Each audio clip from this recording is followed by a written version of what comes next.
I believe we are live. Hey everyone, welcome to the pre-show for Critical Role. I'm Todd Kenrick. I've been covering Critical Role for, I don't know, 8, 9 years right now. I hope everyone's doing well. I didn't have it on the schedule because I didn't know it was going to happen, as some of you know, but thanks for being here. We appreciate you. We're going to hang out. We're going to talk about theories, ideas, about what we think. You may hear us talk about Secret Fourth Table a couple of times. That's a nice little conspiracy I'm still running with at this point that I kind of want to manifest. But thanks for hanging out. And we have, as always, an amazing community of critters in here who are experts in all things Critical Role. So it's a very welcoming place to be. And let's go ahead and adjust a few things. I see that the thumbnail didn't update.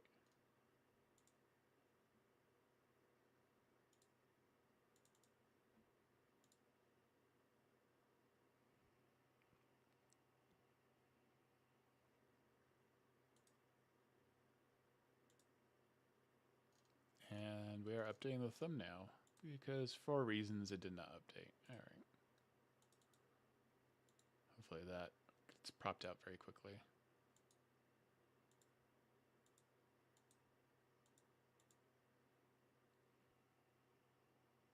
We got one viewer, everybody. We got 2 viewers. I'll take it.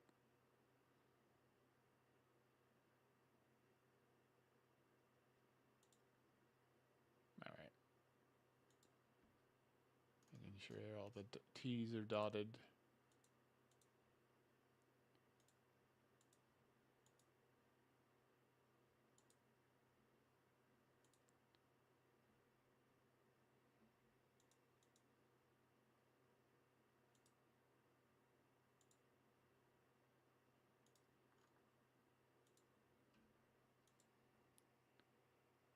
We're almost about to jump in.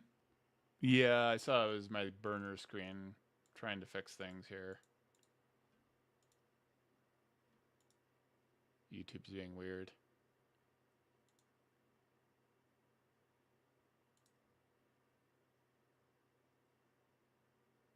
Hopefully it's updated for people at home. The thumbnail.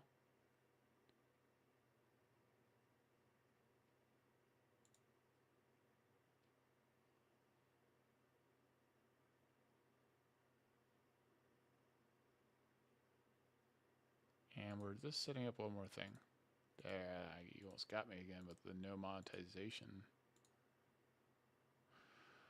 Perfect. Hey everybody, how's everybody doing? Sorry I wasn't here last Thursday. We had life stuff. But it's great to hang out. Hope everyone's doing good. Just kind of jump into the stream here.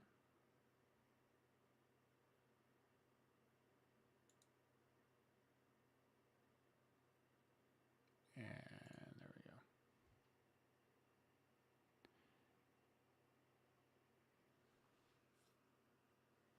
go. Yeah, the Schemers table is a little wild. We've got a really good interview with Mercer Ray and Liam O'Brien talking about their characters, Murray and Hal, and also about the Schemers table and how lethal the City Del Makyar essentially has become by consequence. So some very interesting stuff going on there that I think everyone will appreciate. You can check out that interview on my YouTube channel. Sorry I'm setting up the stream so late. We're just getting started.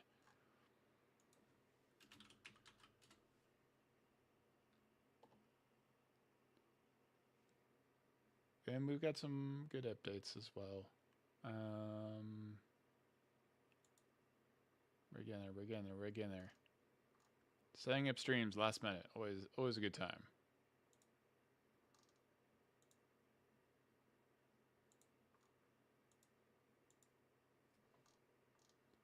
Okay.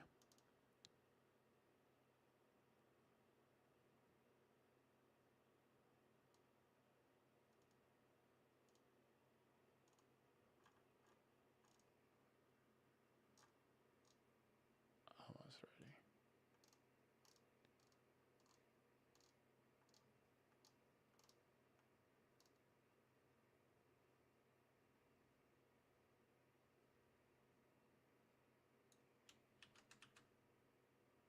Perfect.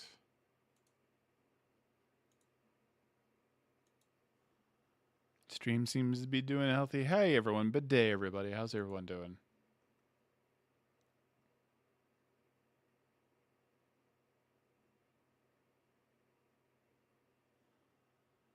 We're getting the stream up and running right now.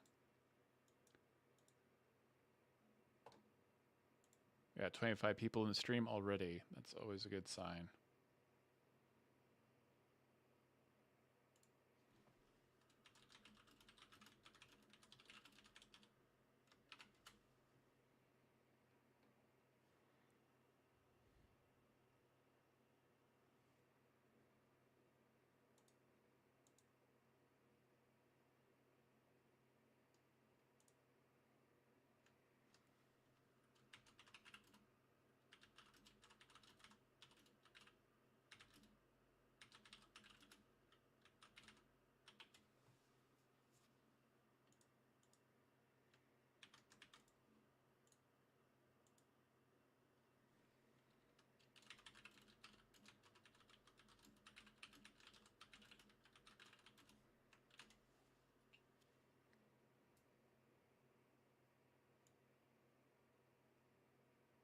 All right, we're gonna do a brief recap of the previous episode, and we're just gonna dive in.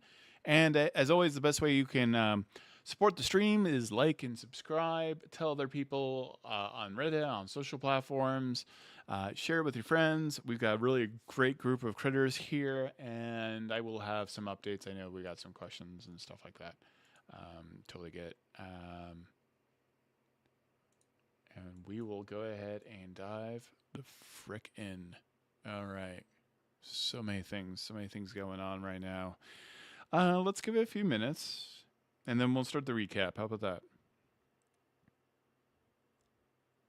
I think we typically get to 100 within a few minutes, so hopefully that pans out for all of us. Whew.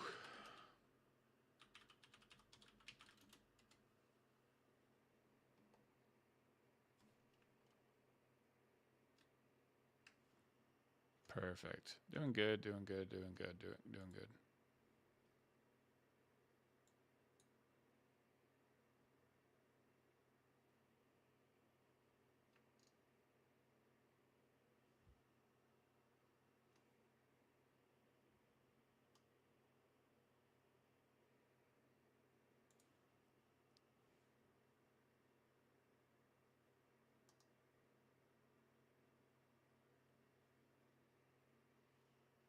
Perfect.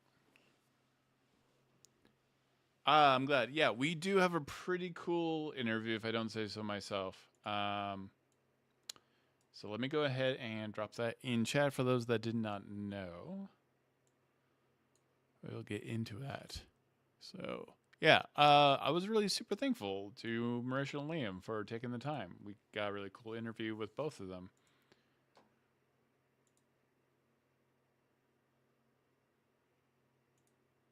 I'm dropping it right now.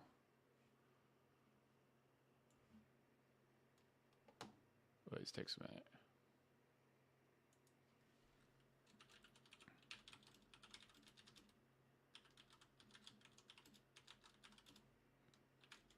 There we go. That's the stuff. That's what's going on. Yeah, it was a really fun interview. What I'm most excited that has come to fruition in this interview that I had with Mercer and Liam O'Brien is how absolutely lethal the city of Dalmakyar really actually is. I think that's kind of an important thing for people to kind of conceive of. Yeah, the soldiers' table, they're probably getting into a lot of combat, and the seekers' table got into some combat, but if you're the schemers, a political table, and you could do anything wrong, that might be it for you. That's the problem. When you are in a very political campaign, you are in the city, something terrible might happen to you if you just say or do the wrong thing. That can be it. That can be a lethal situation for you and your party, because the city itself is basically a constant, never-ending dungeon, and there's nothing you can really do about that. If you mess up, that could be it for you. So that's definitely a consequence.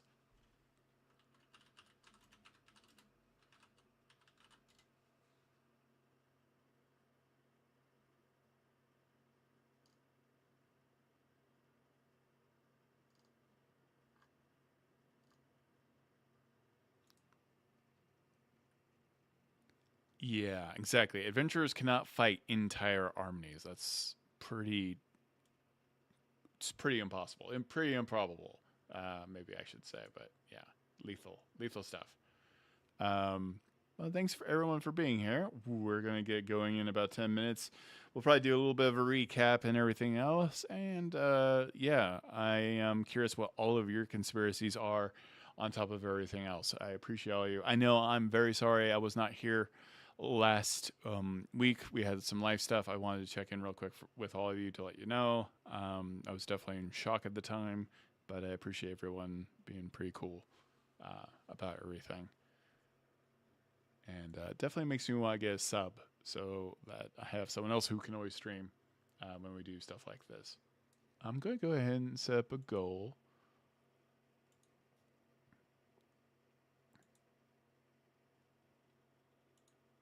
And I'm going to make it crazy because I don't want to keep on updating the goal.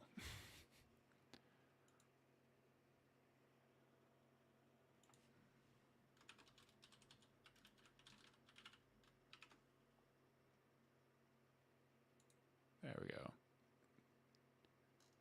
Kenrick, that's what the Hulk is for.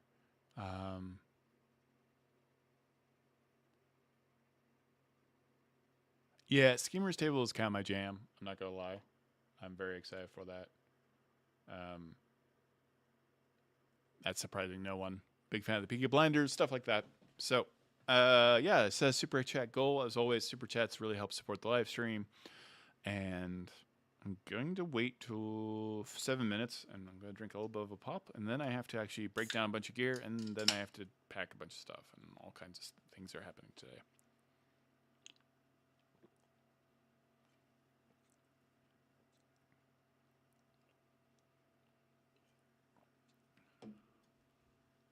Let's go ahead and get to a recap real quick off the top.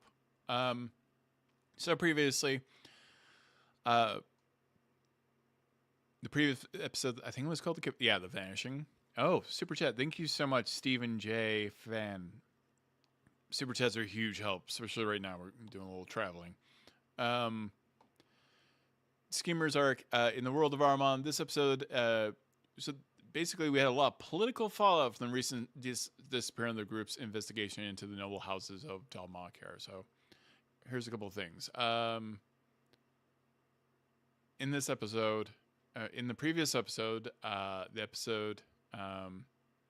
a growing concern that several high-level arcanists and noble families, specifically House Royce and House Davinos, have gone missing from the Palazzo Davinos.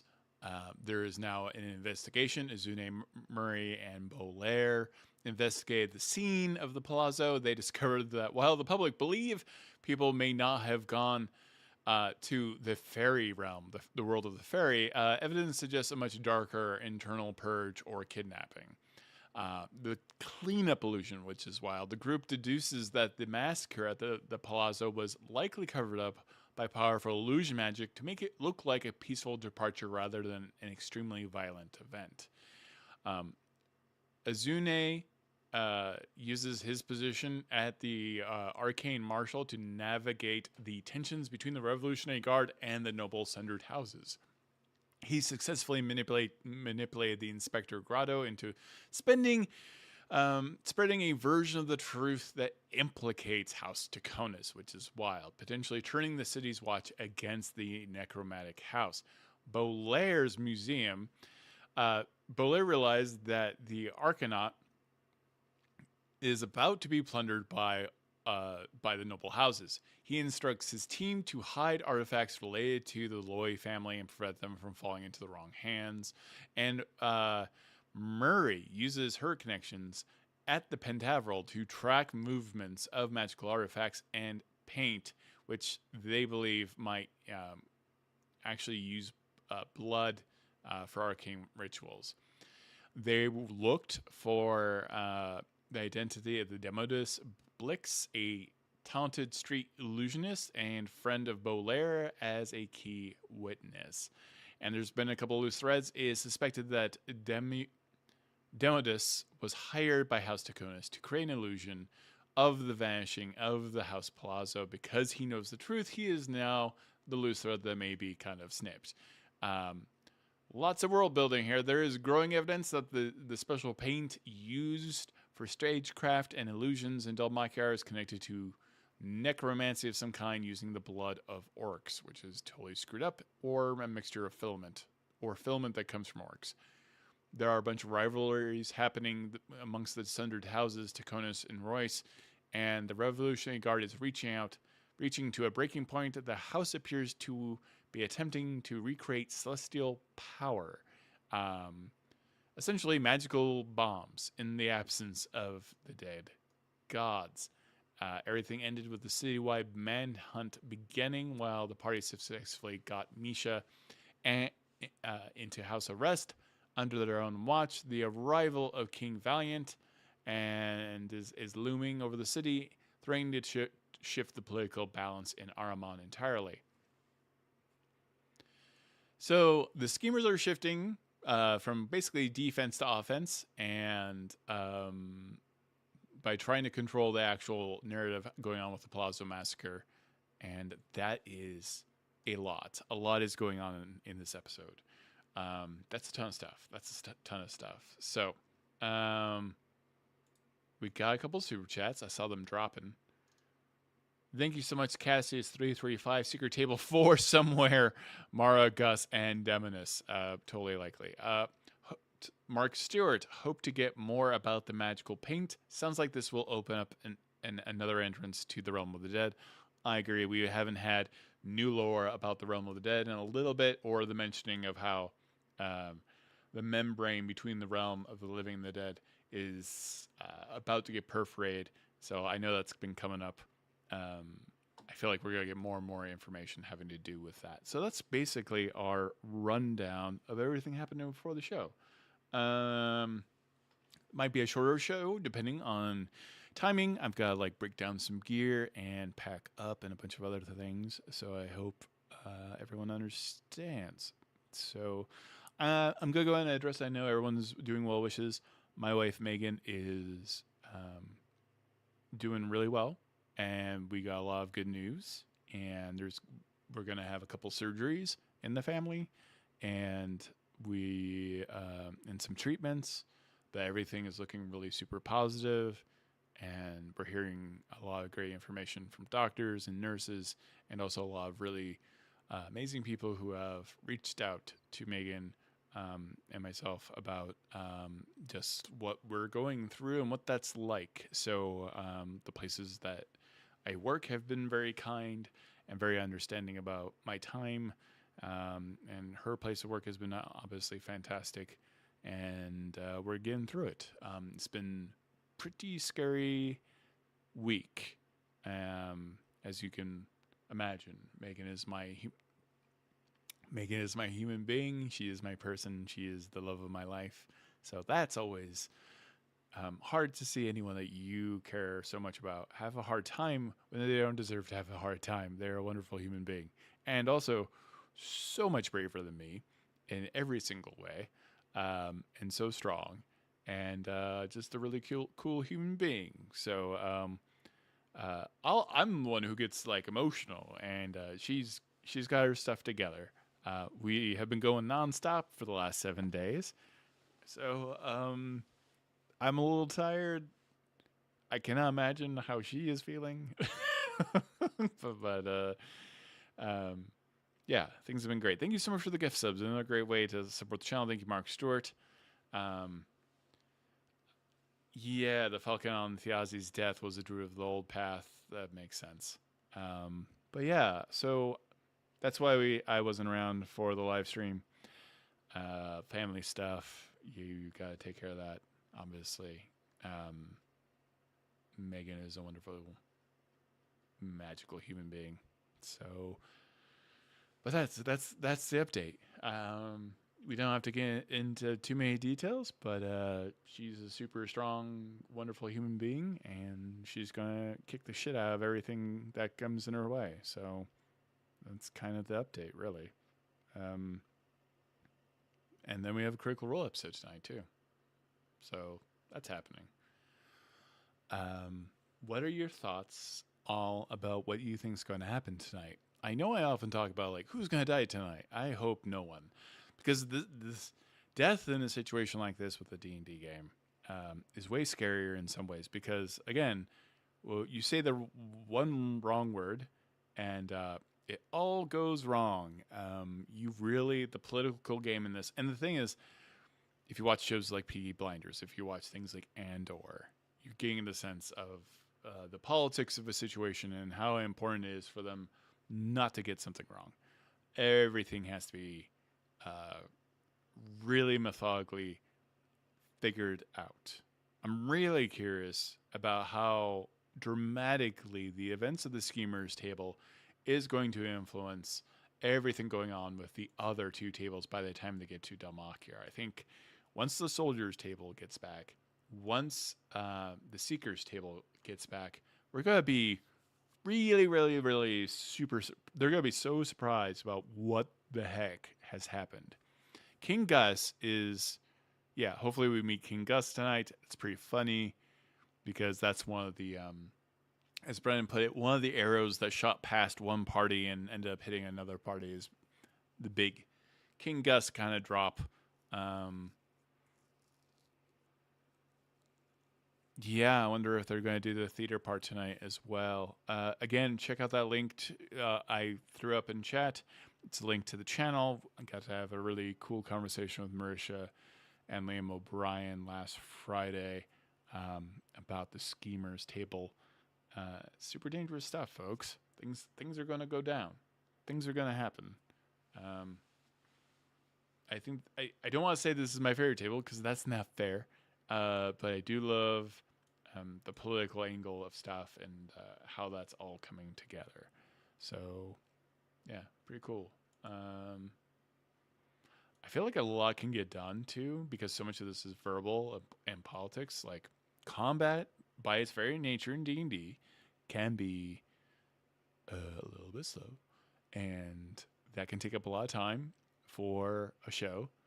But when you have something that's largely almost entirely political, the onus is really so heavily on the players and the characters that they're playing for moving the plot. So things can happen to the soldiers. Things can happen to the seekers, and there's lore drops.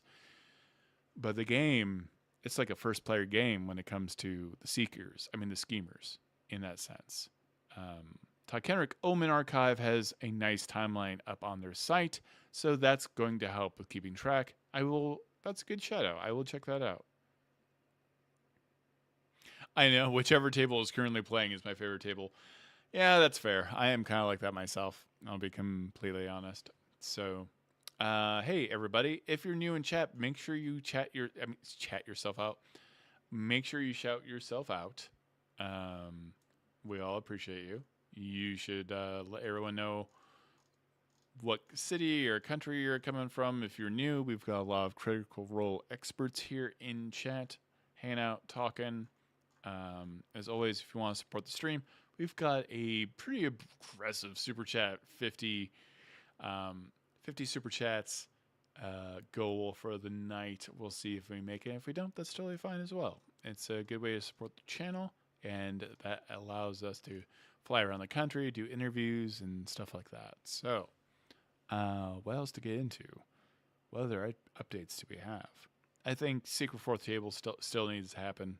It'd be pretty amazing to have a Secret Fourth Table where we're actually talking to the gods and stuff like that.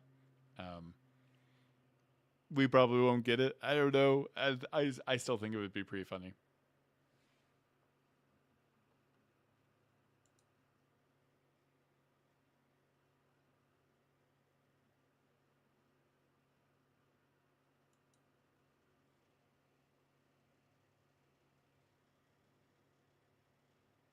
I'm just reading chat right now.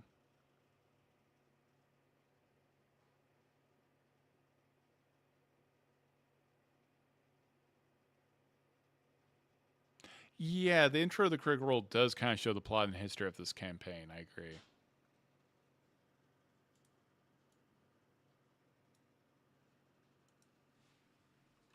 One second.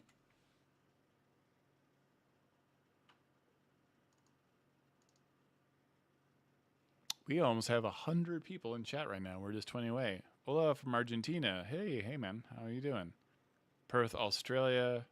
How are you doing?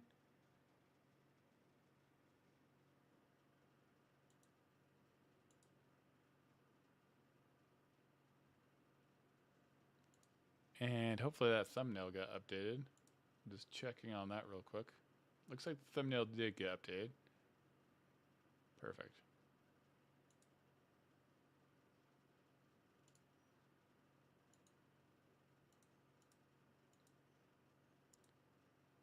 All right, come on.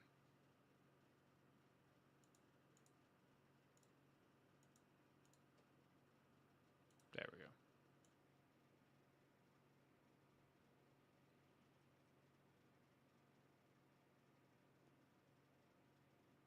Yeah, I am curious. I'm very curious of how I like really trying to figure out like what is a bard in a world of magic? Are you basically someone who is just creating holograms out of illusions and virtual like environments? I feel like we're leaning in heavily, more and more heavily into that kind of stuff. Liam's also done such a massive theater nerd. I think it's pretty easy to sit there and speculate on the magic, like how magic would affect the theater experience, because it kind of almost makes the budget, unlimited uh, from a certain point of view.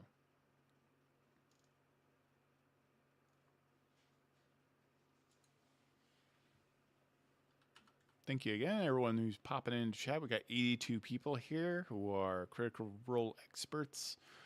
As always, I appreciate all of you for showing up. And yeah.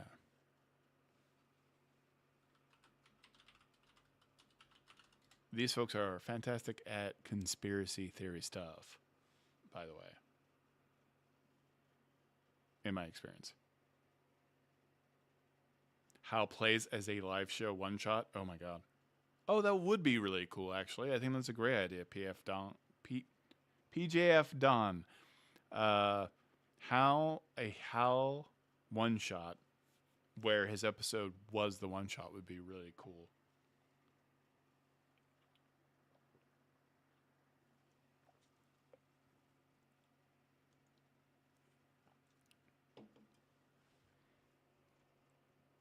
Yeah, word of power, big deal.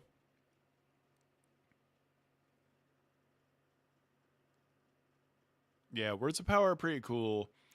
I think there's also like a little bit of the tradition of Welsh mythology and magic is a big part of things. When you look at for the Welsh, wizards actually they're a big inspiration for how bards work. But wizards in Welsh mythology knew the actual true words of items in the universe, on the planet. So they were kind of the first inspiration for being bards because they were so tied to power words, essentially. So it makes a lot of sense. We lean even more heavily into that.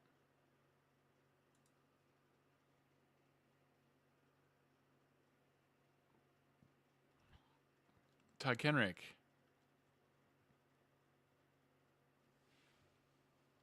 Oh, yeah. Hal's play might have been recorded beforehand. That would be pretty cool.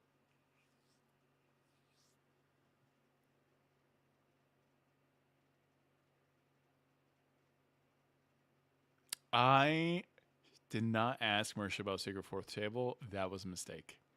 My head was in a different space. I'll be completely honest. I was pretty stressed out at the time. So I did not ask about Secret Fourth Table to the people who were in power, and that was a mistake, and that's on me. I appreciate all of you. And thank you so much for the 4 people who have done Super Chats so far. That is a massive help, as always.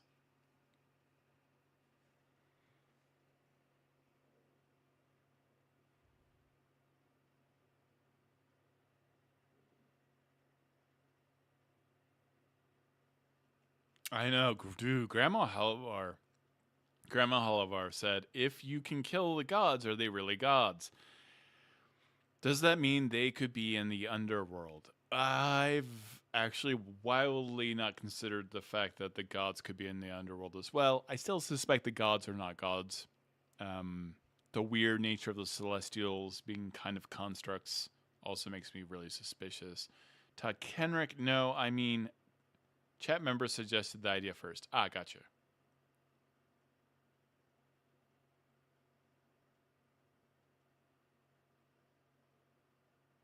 Yeah, I still feel like they were just powerful beings, not gods themselves. I agree.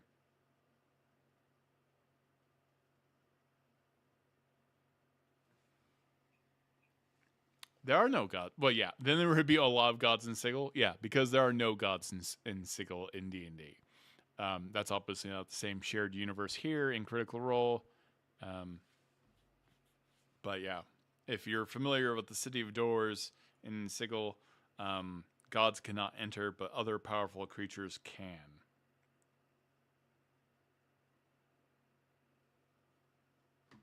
Todd Kenrick, yeah, I was waiting for the secret fourth table to be mentioned. I'm so sorry. Yeah, I will get that worked on. Um, I will certainly send a somewhat hilarious and well ignored email about secret fourth table.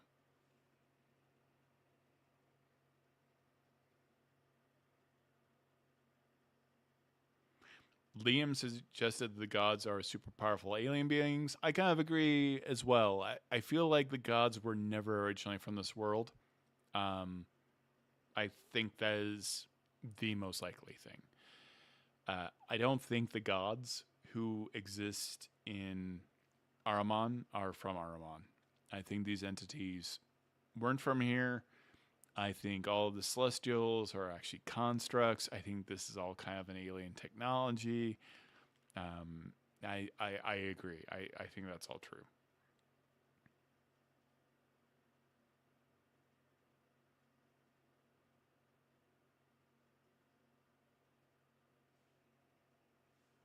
We got A3 people in chat right now. Well, we're getting close to 100.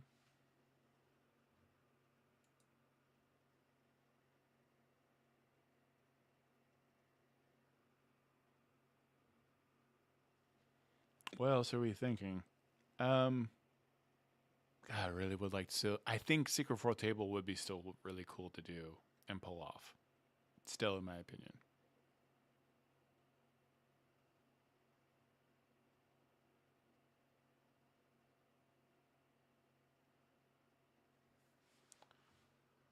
Talking amongst yourselves, I'm looking up something real quick. Also, as always, Danny Carr's recaps are perfection and desperately needed. It's a busy day today. Had to unearth Arcana. Went ahead and did a live stream for that as well. So, whew.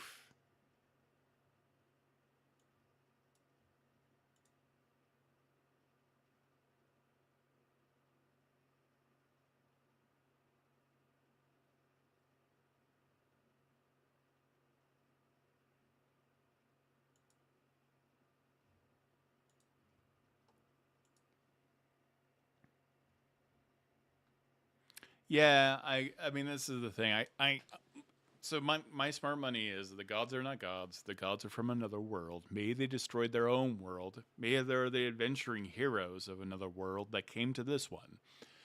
And the Celestials are all constructs that they in fact brought with them.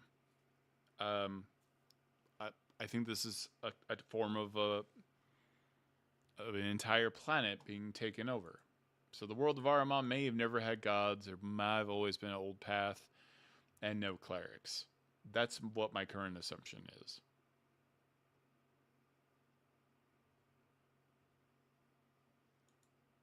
Yeah, that's just what that's what my core instinct is at the moment. You can take what you will, but everything's pointing towards, and I love that idea, frankly, of this is this is the entire planet has been taken over by the gods, and when they killed the gods in this uprising, there's like terrible ramifications. Also, what if there's a little bit of a conspiracy theory of what if some of the houses knew? What if some powerful people in the world of Ahriman know that the gods are not from here or summon them like warlocks? You know, what if that's what's been going on this entire time? Hello, everybody. As always, we almost have 100 people. We're at 91. Thank you so much for showing up. We're just hanging out, talking about Critical Role stuff.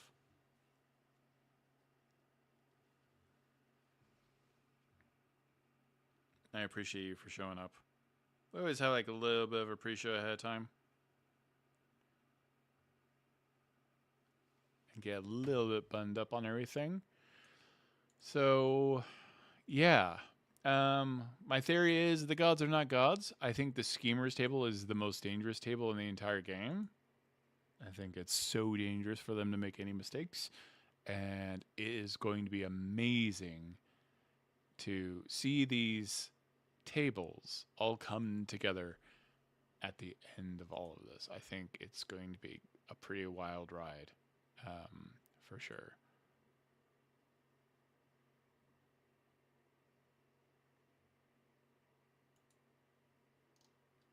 There we go. We're going to do this.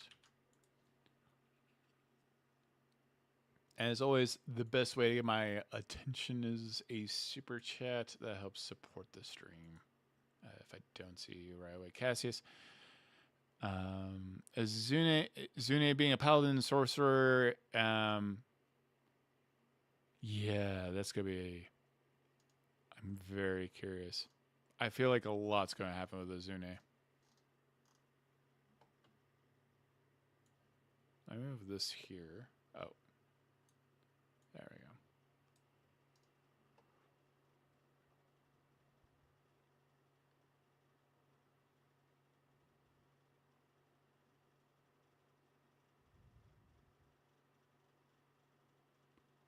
Don't think that's true. Let's see. Just reading chat. Thanks so much. Todd Kenrick, what are your current theories regarding what Thyazi was planning in light of the last episode?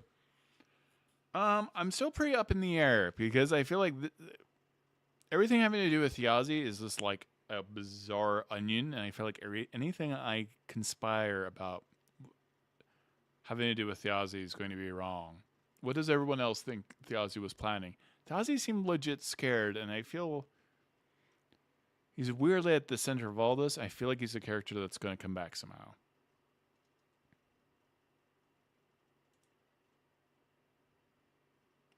Or he's the big bad. But what if, I mean, I feel like Thyazi set things in motion.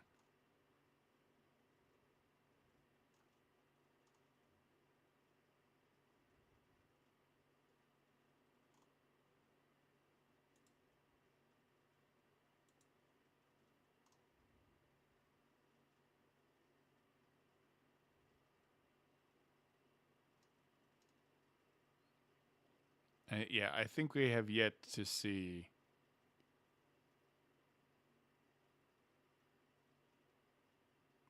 I feel like we've yet to see everything going on with Thyazi.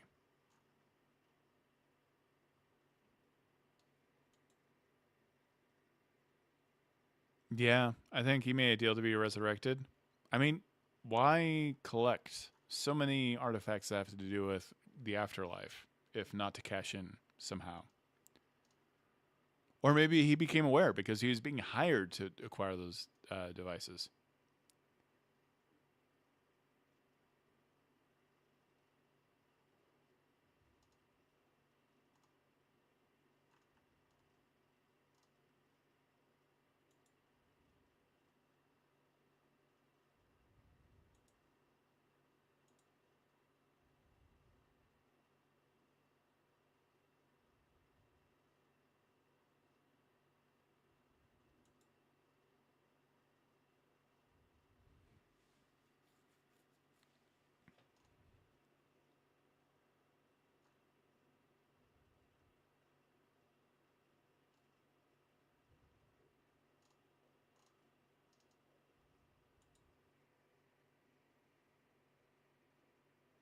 Yeah, Thyazi did see Mara the Wing in the moments before his death, and he knew he needed to die, so he didn't use the glyph. I personally think he's using the paint to summon a gate back to the living realm. Oh, man. Yeah, I think that makes a lot of sense. But then maybe there was something communicated to him that he's like, okay, I have to go to the other realm to come back.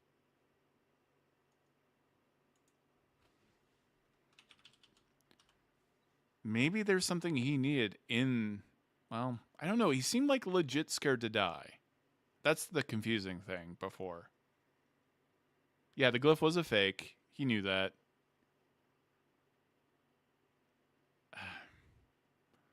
I love a mystery. Brennan's killing me with these mysteries.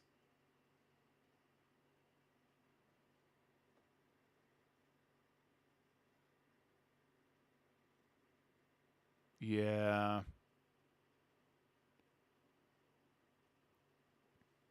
You think there's something in that fake? Yeah. Why switch it?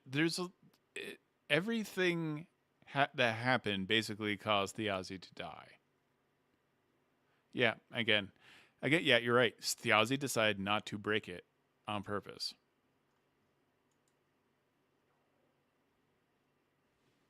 One second.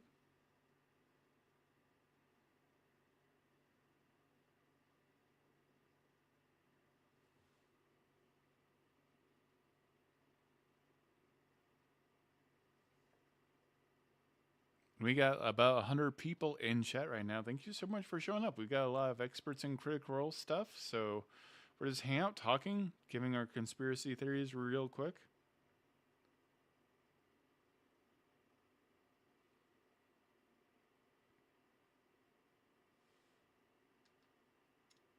Perfect.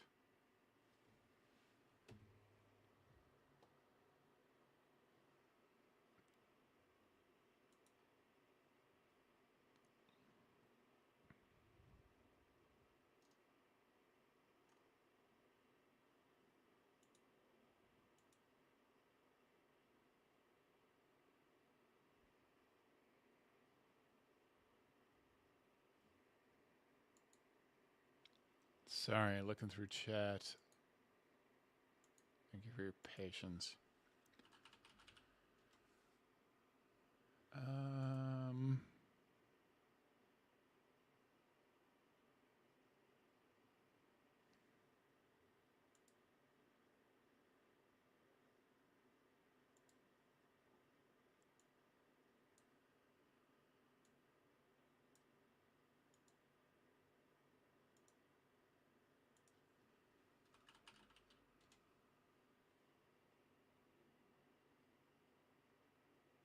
I'm wondering when we start seeing bigger lore drops having to do with Thyazi.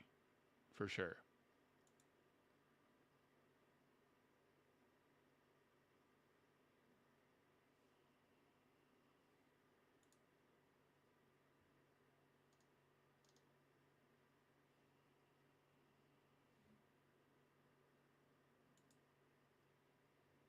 Hey Todd, happy Thursday. Great interview this week. Thank you so much. Yeah, check out that interview. I'm pretty proud of it. We got a lot of good information from Liam O'Brien and also Marisha Ray.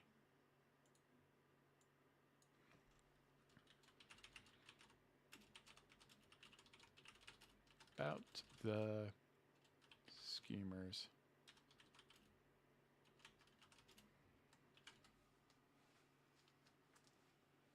I think I'll just pin that. There we go. Perfect.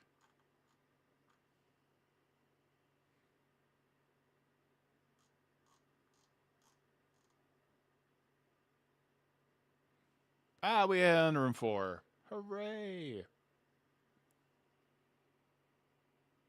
Real quick, let's see if we can do some movie magic for those who are at home. If you don't mind, would people like to watch the interview real quick? Has everyone in chat seen the interview?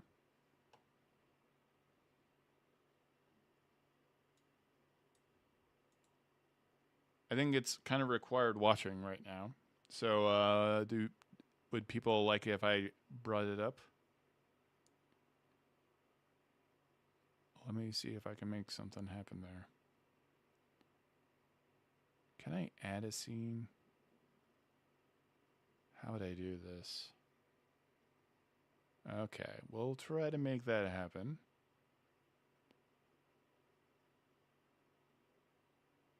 Would I do this? We're going to do this live, y'all. So bear with me. And I think that would work out pretty good. Oh, I know. I was so sad I didn't get to talk to Taliesin about Bolaire in general. So, yeah. All right. What happens if I disappear real quick? I'm so sorry. I don't know. Does it automatically? Hold on. Studio mode. Okay, I think I can do this. Forgive me as I try to do this for y'all. Oh no, I can't do studio mode in toggle because I'm streaming to two different locations. How many people are watching me on? Because I don't know that streaming vertically is really great for most folks. So let me check that.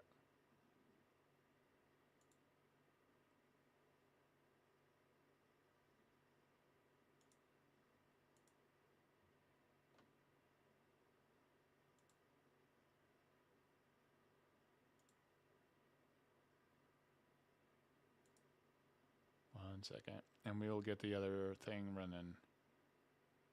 Yeah, 20 viewers. Hey, 20 viewers. Whoa, that's I don't know. I'm worried about losing 20 viewers over that. 26 live on stream. Okay. So this won't be optimal for you. Just bear in mind.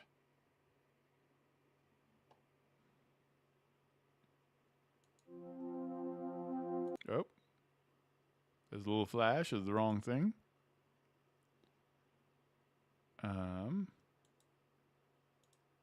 Let me find the right thing.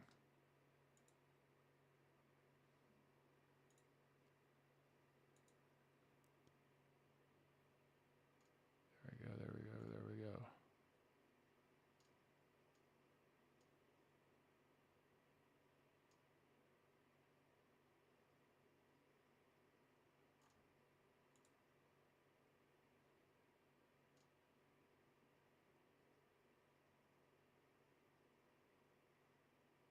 Okay, I think I have it now. Thank you for your patience, everyone in chat. We are going to bring this sucker up. And we may be bringing it up live.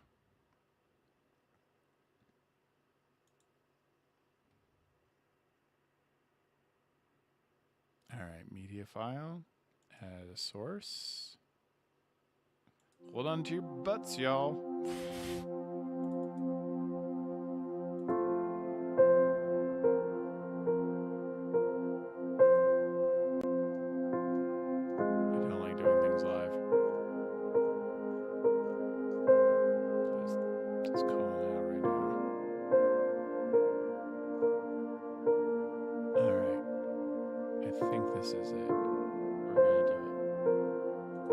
From the overture to having a couple weeks break or more and then diving into your characters again, that must have been kind of abrupt feeling. It was wild because we picked up right the hell up from the second we ended. So we had to, I watched the very last bits of the overture to try to keep back in. And I can't speak for the whole table, but I had trepidation because everyone else got to go out and explore desolate roads and places they'd never been to. And we had to know 20,000 people. Uh-huh. All at our fingertips.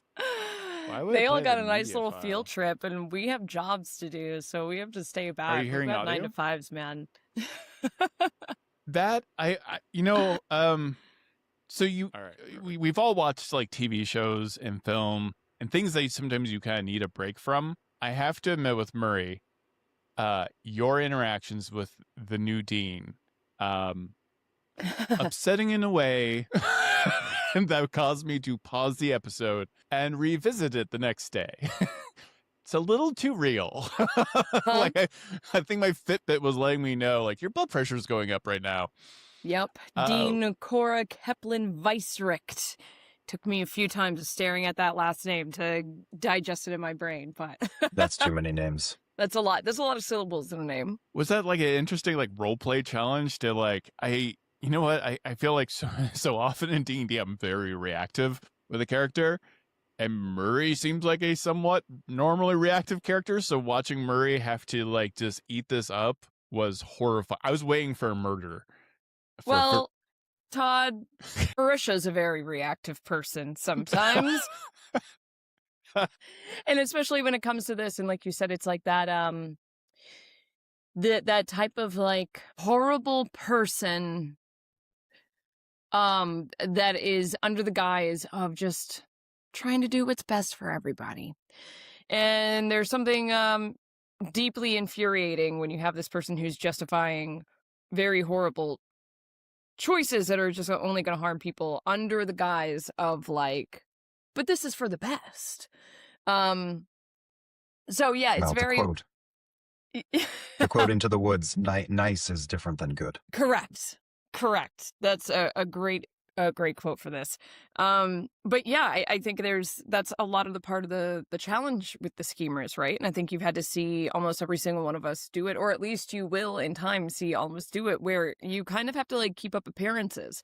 And part of the assignment of our table is kind of being very good at nodding and smiling and masking how absolutely furious and how much you despise the person you were talking to but you kind of have to for survival and to get the job done.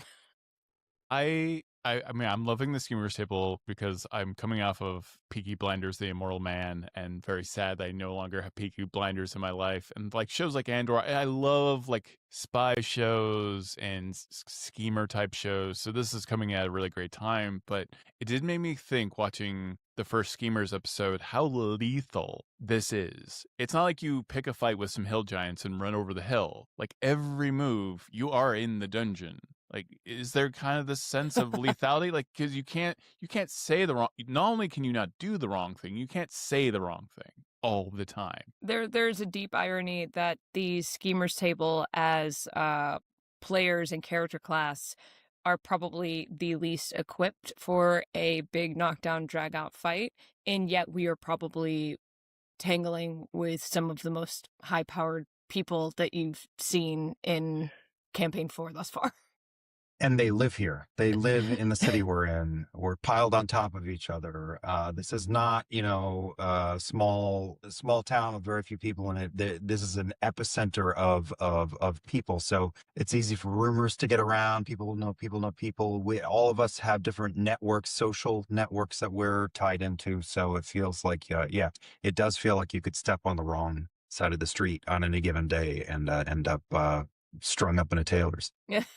I personally love, I'm curious about, I'm just mentioning that I love this. Bolaire's relationship to Murray is the weirdest buddy cop movie I didn't know I needed. Yeah, I just like bickering with Taliesin. It's very fun to fight with Taliesin. We've done it every campaign, and why change, I guess, 10 years in. Yeah, I think it's like you're kind of dealing with two people who probably think they're the smartest person in the room at any given time, and, how is that going to collide? One dwarf, one ceramic mask, but the point still holds. Yeah.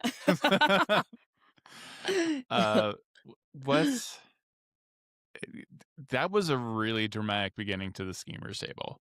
I think, there's always been a very high bar for the role play on Critical Role over and over again. But it's always like shocking when things get real. And I like that description of like these two pennies going around and around to this final moment with you, Liam, you're with your character and having to confront this terrible thing that happened with Luis Carazo's character, Azune. What was that like in the moment? Like it was great to watch like if it's a TV show, you don't get to see everyone's reaction at the same time. There's something really compelling. I mean, obviously, with when you're watching Critical Role, because you're getting to watch everyone's performance all at once, and that was such an intense experience. He's such a deep and thoughtful actor and performer and game player and partner at the table. We done known that when we invited him in, and he is delivering. It was a beautiful, beautiful scene. I also had to split my mind because one part of my brain was watching, as a result of his true deep emotion, a snot sickle slowly stretching its way down. And I couldn't decide in the moment while I was in character if do I address it? I just let the moment pass? And finally a moment came where he gave himself one of these and he took care of the issue for me. But I was enraptured as our audience was, and he teed me up to do the thing that Hal does best, which is he takes care of many, many, many, many people. And Azune is just one of the latest and closest to home. He was very important to my brother, to Hal's brother. Thiazi asked Hal to look after him and sent him here. So I did. Part of my departed brother's wishes for me was to, welcome him into the city when he first arrived. And so it's just the continuation of that. Is there an itch that your characters are scratching in a particular way? I wouldn't say that Murray is scratching an itch right now for that last episode. more like digging claws into me. Not Murray, but what's happening to Murray. But like, is there something that's been like cathartic or interesting, or you're like, I've always wanted to perform this, and maybe I didn't get that from like voice acting or previous campaigns? I mean, I've avoided Southern this whole time because I'm from there and I didn't want it to be the easy pull, but fuck it. Now it's my time now. Yeah. If Travis and Laura have gotten to do it, C2 and C3, it's my time. But beyond that, beyond like any type of characterizations, I think just like, Brennan and the rest of us, we're certainly not opaque about the sense that this campaign and everything with Armon, art imitating life, baby. Brennan is always like very morally and motivated by change and action and by the unsuspecting hero, the little guy who's fighting back against tyrannical powers that be. So I think we all like fully understood what we were going into with this, and I think the Schemers Table in particular really embodies the people that are on the ground floor and are fighting to enact change from within the systems that they are a part of. Liam, I don't know if you have anything to add to no that. massive cataclysmic fights per se yet that we've seen, day by day, bit by bit, all small victory, small loss. It's a continual grind for everybody. And one of the things, I mean, the other thing, the main thing that I'm scratching itch is that I fucking love theater. And so I was like, I'm going to spend 2 years or whatever it's going to be. I don't know what it's going to be. Spend some time thinking about theater. But the other thing is we are, all of us, pushed around by the whims of the rich and powerful. And, like we're numbers on a spreadsheet or pawns on a map. And it feels good to try to confront that wave. So I guess two itches. I'm a little itchy. Are you taking sneak peeks at the other tables while all of this is happening, or have you been trying to Marisha, you may not be allowed to not be aware of what's happening at the other tables, but Marisha knows. She's watching. Is there some room for the cast not to be aware of what's happening at the other tables? Yeah, nothing has been required, and even me on my side, I was a little bit more attentive to the soldiers run since we were still getting started. Anytime we record these episodes, I am also in like 8,000 meetings all at once. So a lot of times it's take a meeting, check in, see what's happening. Oh, they rolled initiative, jump into another meeting, check in again. Oh, someone's unconscious, jump into another meeting. So I was a little bit more spotty with the Seekers run, but also I think that was okay as we've seen. But overall, more aware of like the broader strokes. But also God, this shit is dense. So, episodes that I watched 6 months ago when we were filming The Soldiers doesn't necessarily mean that it's taken a permanent residence in my head. So it's pretty similar. Just schedule allowed me to watch more of The Soldiers. I didn't watch all of it, but I watched a decent amount of it, and then I watched only a little bit of The Seekers, and I would jump in for every game just to take a peek. But I think there's strengths to being able to know exactly what happened, because you can use that even if you're playing the ignorance of it, but also there's something to be said for just not knowing. I mean, they're off doing their thing, and we'll put it back together once we get together. It is an incredibly dense show. It's probably one of the most dense shows. I mean, even if this was it feels like a mini series every Thursday. I sometimes watch episodes twice because I will do sort of recaps, and then I need to still read Danny Carr's recaps. So I need to keep all that lore in my head. The schemers, I already know I need a giant map of Dalmakyar with just red string on pins. After even the first episode. So I've always wanted to do, I've never had the chance to be in like a city campaign. We've been in cities, in the history of Critical Role for spells of time. We're in Dressar for a decent amount of time, and that was fun. But to be in fantasy Manhattan, and that's our jam, and we all have different like network strings to pull. It's a ton of fun. I'm so glad we got the chance to do it. I remember we were actually, very lightly running at D&D Beyond. We were doing, during the era of the Mighty Nine, and there was a moment where like ships go past each other in the night, so people heard some voice things from the Critical Role cast from an episode that just happened. But like Matt was so kind when I had to ask him silly questions like, how many soldiers are in Rexingtrum right now? And there would always be an answer. Almost immediate. Like, I know exactly how many, and I know why, and what towers they're at, and everything else like that. I overuse that glossary of knowledge.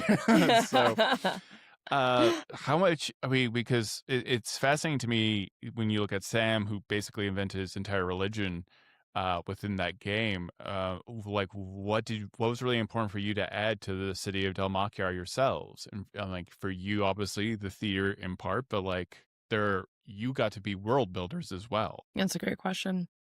Liam, you go first. Well, I knew that I wanted to explore sort of the evolution of theater in our fantasy world. And once Brennan laid out what I had all my ideas for it that I brought to the table into session 0, and he laid out what had happened with the gods and the history that we're there, and we kind of negotiated and met in the middle and created this the Hallowed Round, stemming from, it's really inspired what I'm doing from Greek history, which is all ancient theater started as ritual first. It wasn't performance for the yucks or for Tarsus. It was a religion that slowly over centuries morphed into this performance art.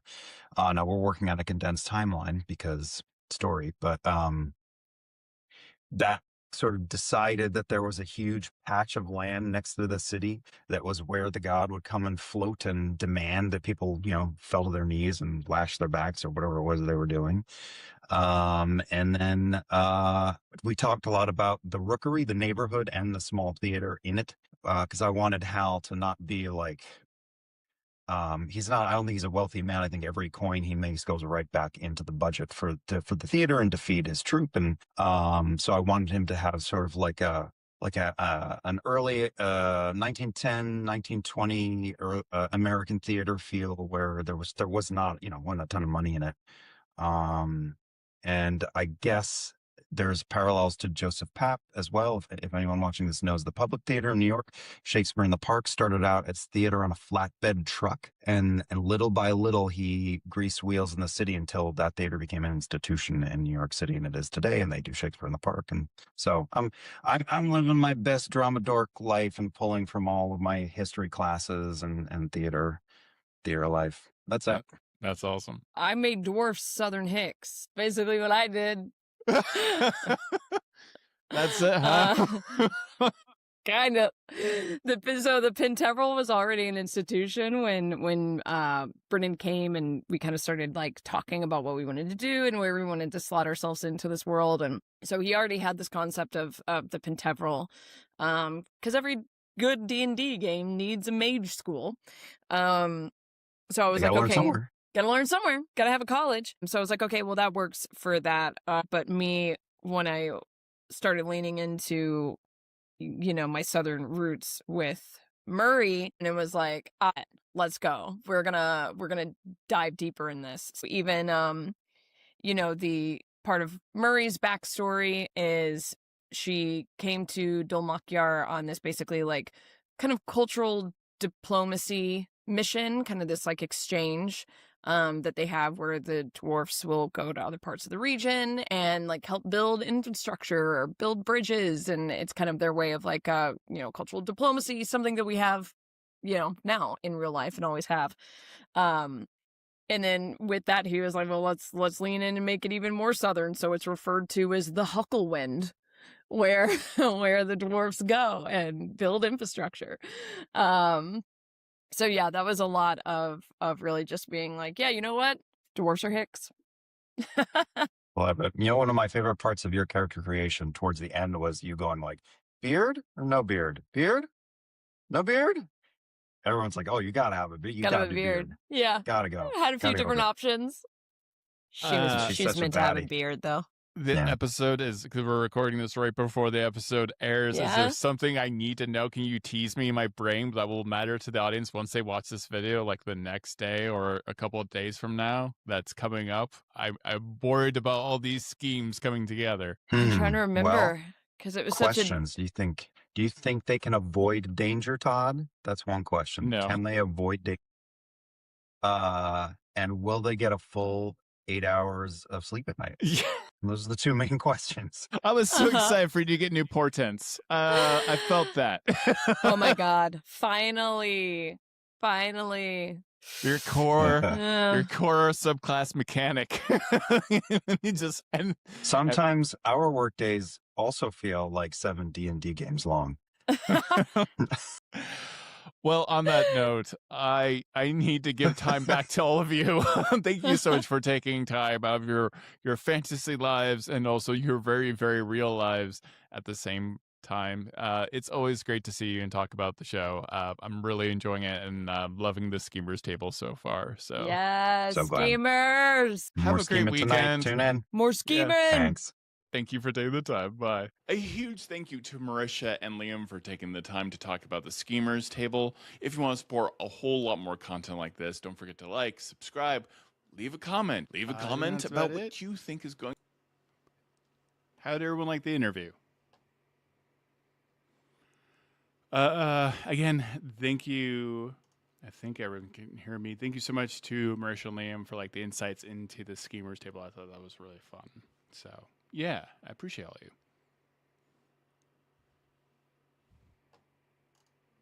Hope everyone enjoyed the episode. Chat isn't moving, so that's super strange. There we go. I'm glad. Everyone enjoyed it. They worth seeing twice.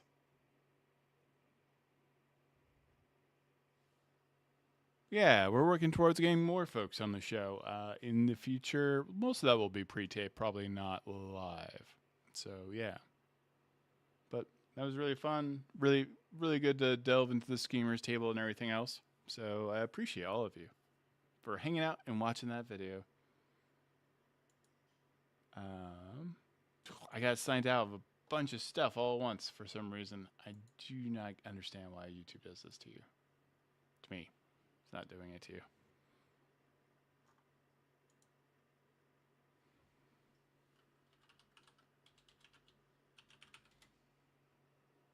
We are at 5:50. We are only an hour away from the main show. That's pretty cool.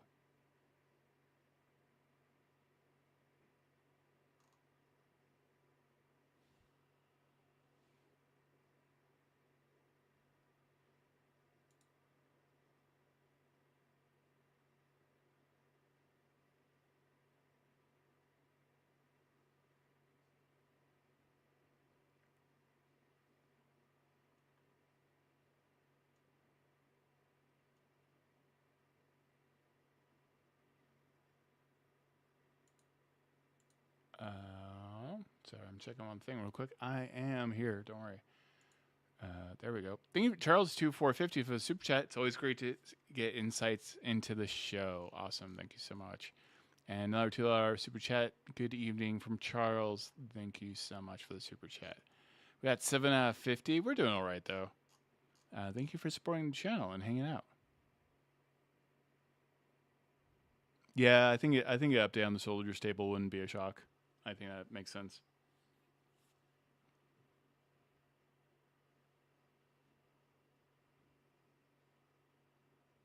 So what are... I think soldiers table for sure.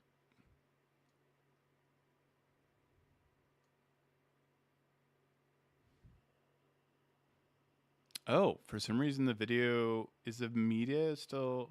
Native file is quiet. All right. I'll move this off of the stream. There we go. Sorry about that. Everyone who's on vertical right now is being shown the other video, and doesn't combine chats for me for some reason. Ooh, Matt and Aabria being the cold open would be pretty cool. I agree.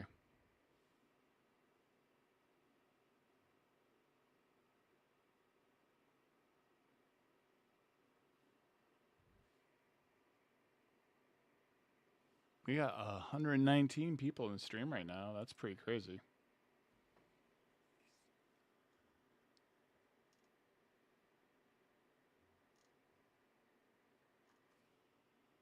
How's everyone doing tonight? Do we have any new people? If you're new to chat right now, go ahead and sound off in the stream if you don't mind. We have a lot of Critical Role experts in chat right now.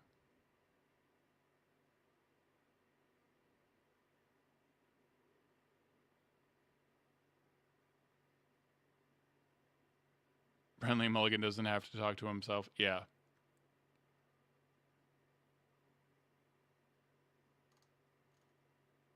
Again, Secret Fourth Table will solve all of these cold open problems.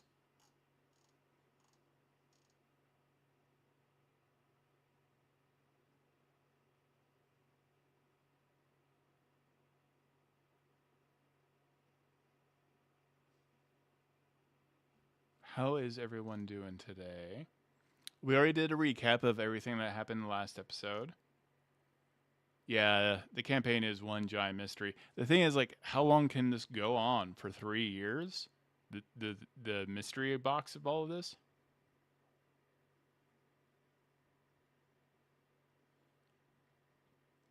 Yeah, I keep on wondering about the door to the Fey realm being shut. What is actually going on?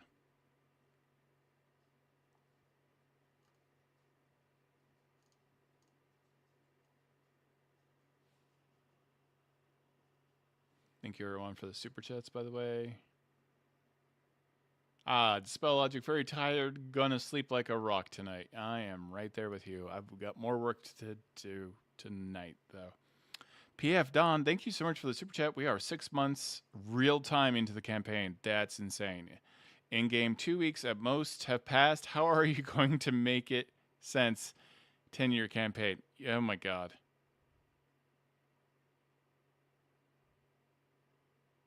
That's wild. The events of this game are going to be like, after 3 years, going to be like a month. Unless they do like jump forwards.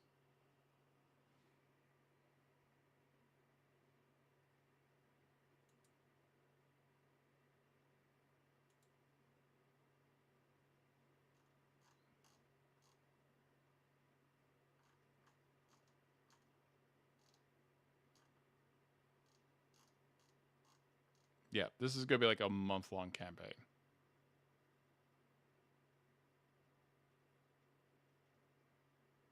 I know. We're getting in the weird timeline. We need maps, we need timelines, we need all of it.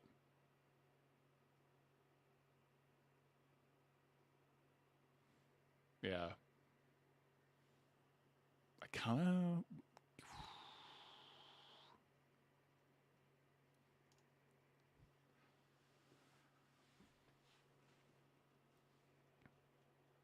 We may have to eventually, maybe right before the show, rewatch the very first interview we ever did with them, with Brennan, Mulligan, and the cast. That's gotta be pretty wild.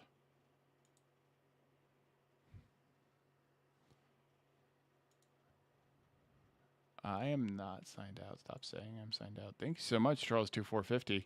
It sounded like you guys did something to attack the Fae realm, and the Fae sealed. Yeah, the gate to the. It's in its defense. That's what I understand too. This is actually the hardest live play show for me to ever track, and that's saying something. Because I had to track my own show, and even then, when you're the dungeon master, it becomes hard to track stuff. I'm actually trying to find my original episode.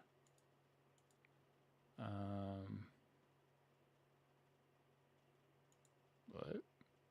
That's weird.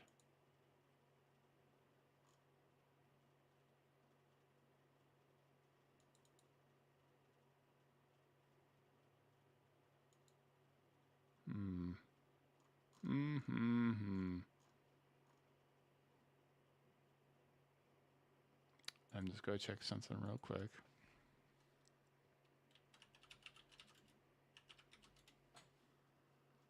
How's everybody doing? We got 123 people.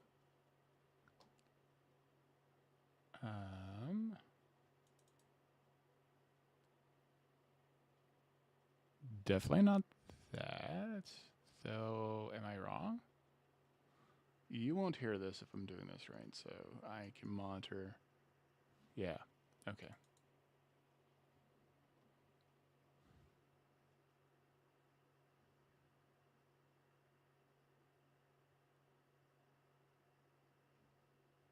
Perfect.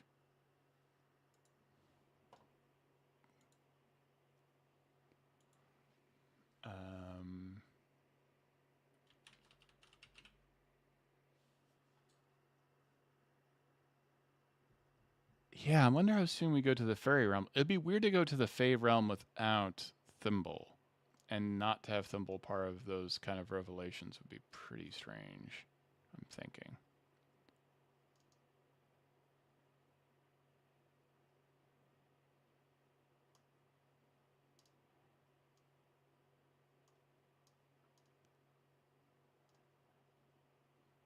Yeah, I'm trying to think.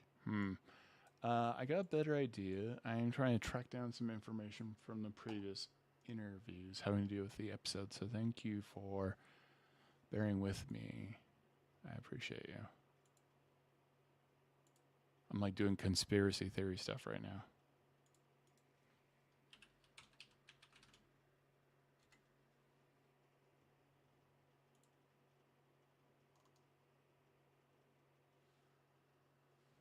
All right, still doing good. Okay. Good to know.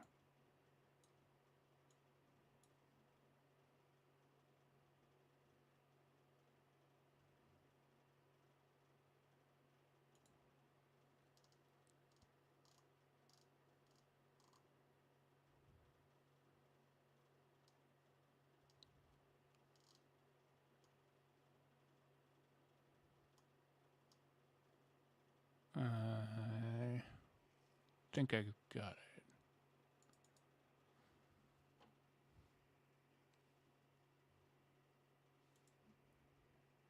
Nope.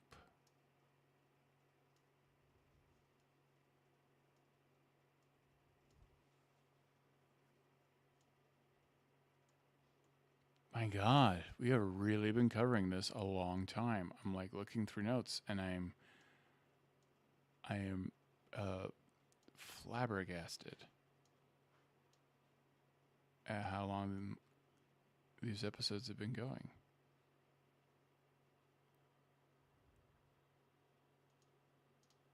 This is absolutely wild. We've done so many premieres of, so much coverage of this.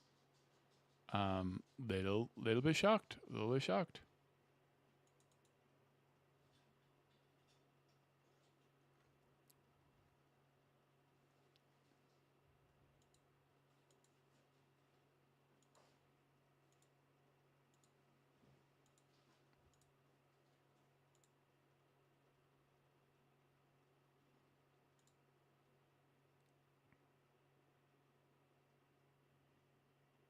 Perfect.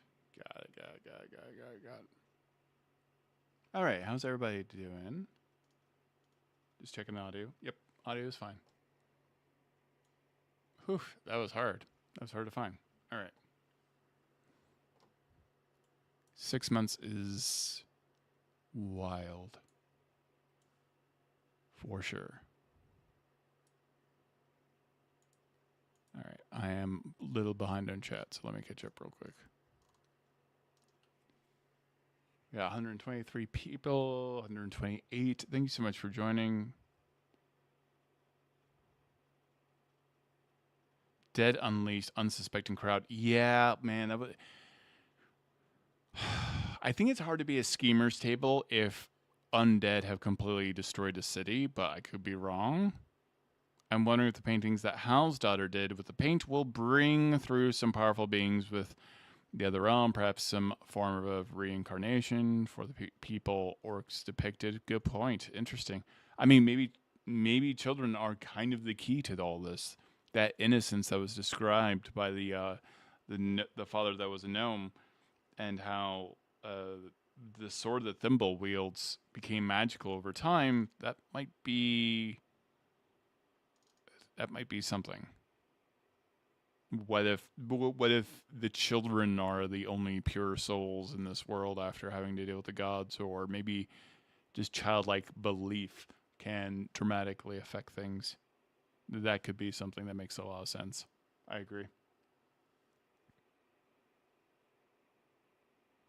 Yeah, I think Hal's play will be the turning point of this arc for the schemers. I think that makes a lot of sense. I think the finale, or either Hal's play will be the finale of the schemers table, or it'll be what the soldiers table is attending the play, how the schemers table is attending the play, and then the seekers table are at the play, all in real time somehow. Or I mean, they can't do that. They have to all be there for the episode for sure. Kelly Kenny, 27, $2 super chat. Dogs, kids, and believing. It's a solid live play show, actually.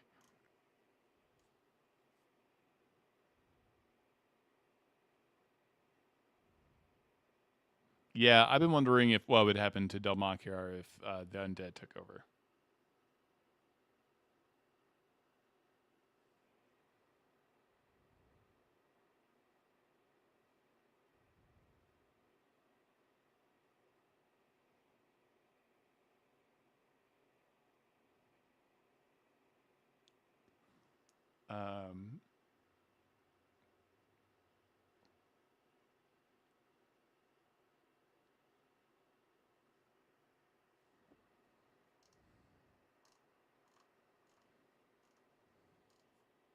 Checking something. I ended up in another Timelines chat room. That's pretty funny. Evil theater critic boss would be pretty funny, actually. I agree. Stephen Capel. If Hal play goes off without a real combat, I would be shocked. Yeah, I know. I agree. Yeah, I still want to know about those paladin statues and what those are being used for. Also, Basement Angel getting released in Delmakiar is pretty messy stuff if that happens.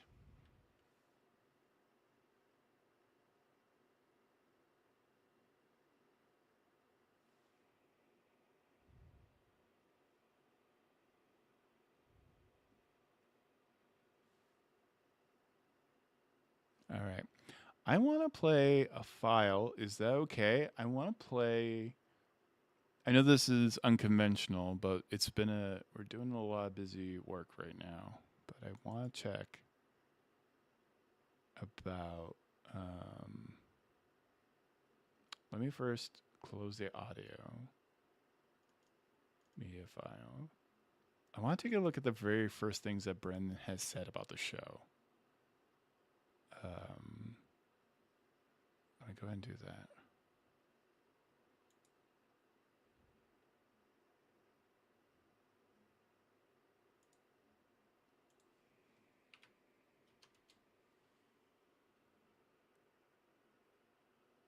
Okay. because I think I'm a little curious of where things go, and I'm also a little curious to like revisit what the cast has said, in our videos. Woo! I've lost a little bit of weight. Okay.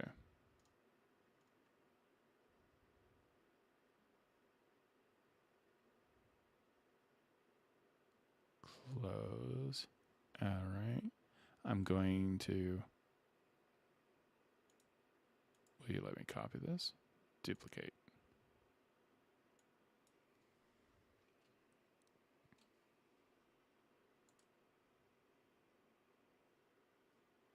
Okay.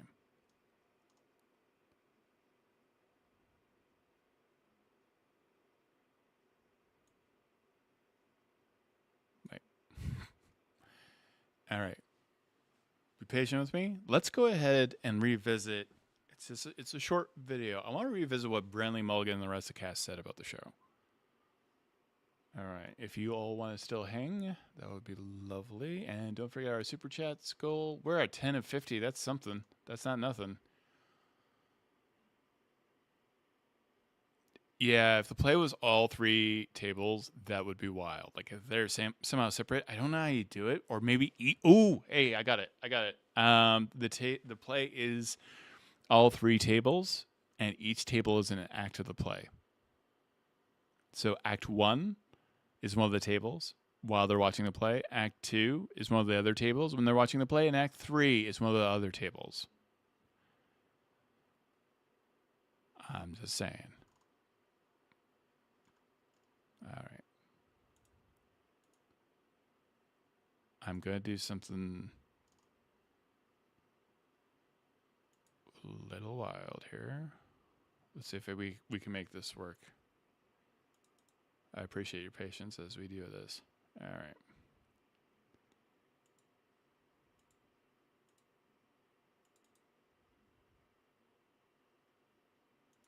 Let's watch the episode of Brennan. Ahriman. I had the chance to sit down with Dungeon Master Brennan Mulligan and half the cast for Critical Role's Campaign 4. We talked about characters and the setting of this world. First off, thank you for being here. Thank you for doing this interview. I'm really excited for Campaign 4. I am interviewing each and every one of you. I am going to be asking, the first person I'm going to be asking a question of is Brennan, but then I'm moving down the list of everyone who is here because I want to know about your characters. And if something is too spoilery, I'm willing to send you money directly. So let me know how that works for all of you. For Brennan, really quick, I'm very curious. You're talking about the divine recently having died. Are there relics? Are there entities left over? Whether they're like angelic beings or are they maybe even in the cast that are remnants that are slowly fading from the fallout of that event? Ooh. Hey, Todd, I'll have to answer your question with a question, which is, we know in Ahriman that the deities have indeed fallen, the 7 shapers of long, long ago. But if the deities die, can it truly be said that all divinity has died? And that's a cosmological question that our characters are going to have to wrestle with themselves. I don't know. I feel like some druids out here would have a bone to pick about divinity being fully defined purely by the intermediariness of godhood. These cosmological, theological questions and more can be sorted out by words or by blades and fire in the coming years of Ahriman. I like the idea of all the druids high-fiving it right after the gods are destroyed. They're like, yay, now everyone's coming to us for answers. It's going to be great. This is our big time, baby. One spoiler is on the largest mountain in Ahriman, there is a gigantic post-it note that says "Gone fishing." Oh, nice. Oh, that's sad. That's very sad. So I'm moving on to Travis. Travis, you're hairy again.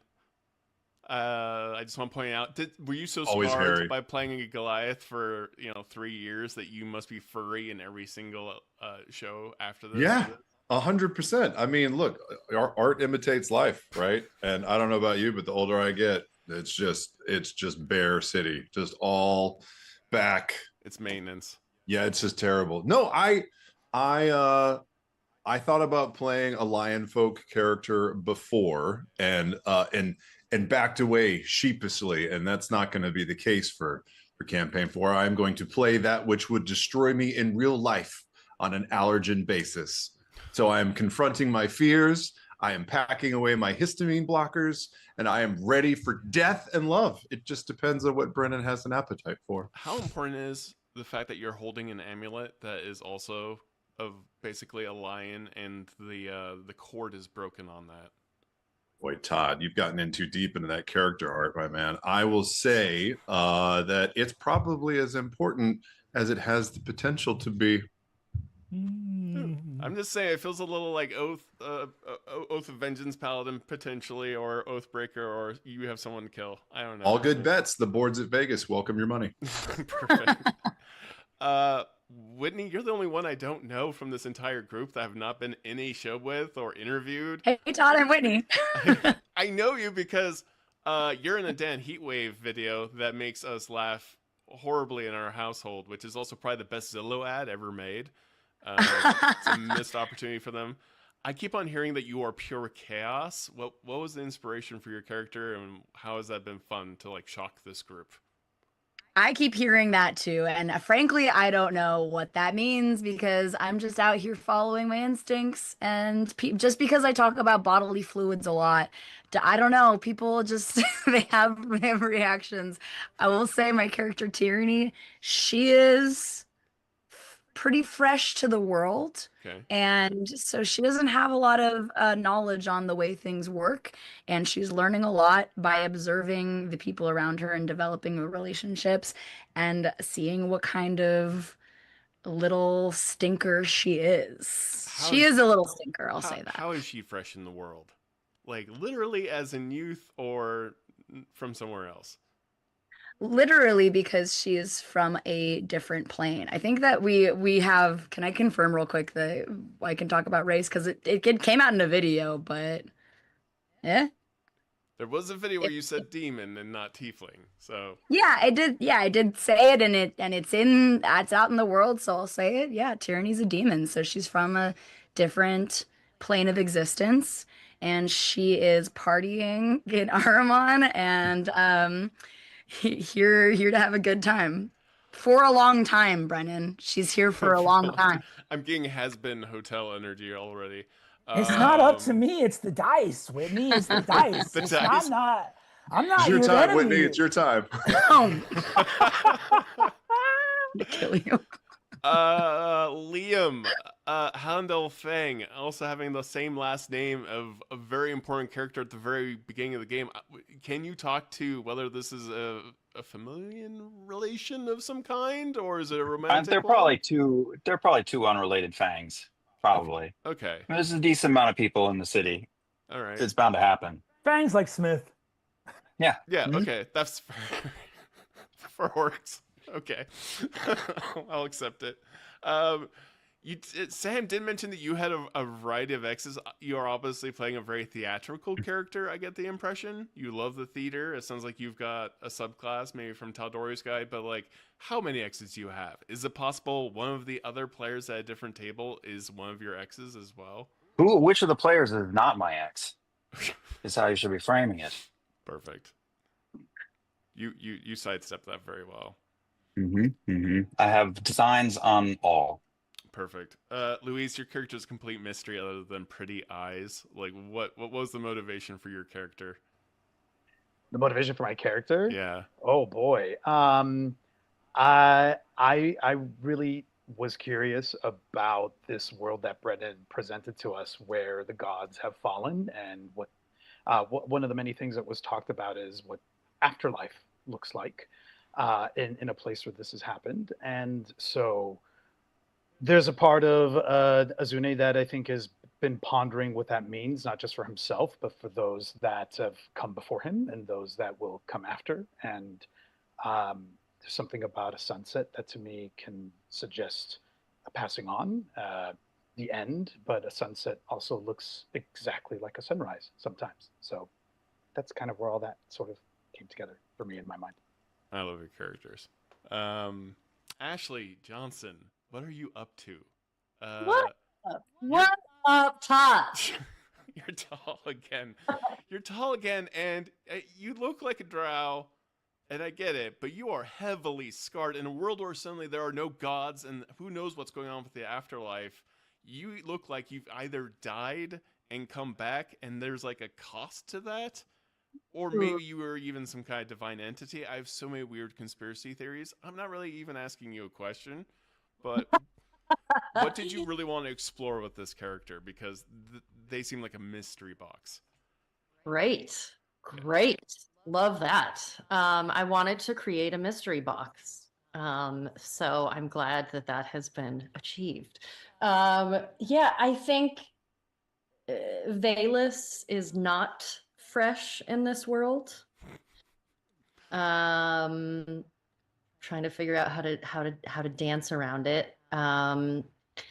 Same with Luis. I was very sort of intrigued by this world that Brennan had put together and the absence of the gods and what that can mean. Yeah, Vaelus is has been a fun character, and I'm still discovering her, still finding her. But there's definitely a lot to her story because she's old. She's old. Perfect.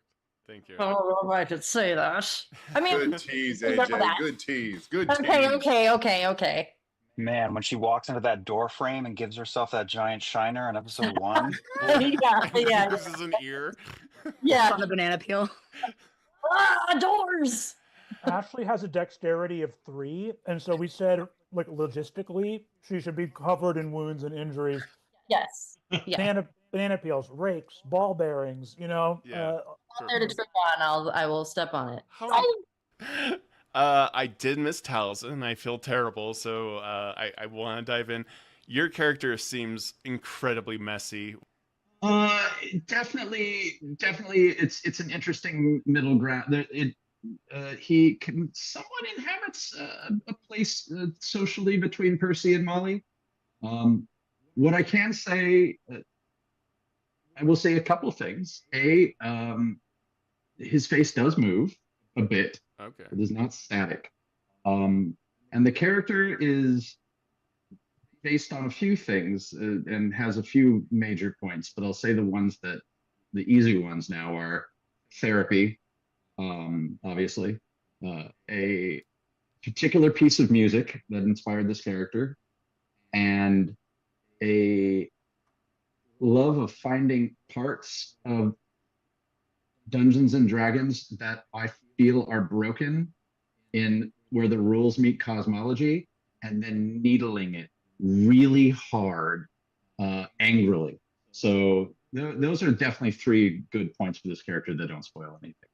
Brent, how important, and actually all of you, how important is death to this game? And also, well, and it's a 2-part question, death in this game, but also there's this very specific irony you get to work with, Brennan, that I'm a little obsessed with what you're going to be able to pull off. For the first time, I feel like the audience might know more than the players all the time because they're watching all the episodes, and I assume the players will not be. So you're really like leaning into dramatic irony where this one group has no idea they're screwing with the other group possibly. Like, and I can't wait to see how that works in, like, there's the possibility of animation, but also within the show of like, we're going to be in on the joke more than ever as an audience.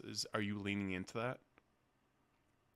I think that is, but by the way, that is something that we are excited to lean into because we have to be. And I don't think that's particularly new for Ahriman. I think you're right that there's an increase in dramatic irony based on the separate tables and the fact that PCs are not going to be their characters will literally be splitting up to cover more ground, right?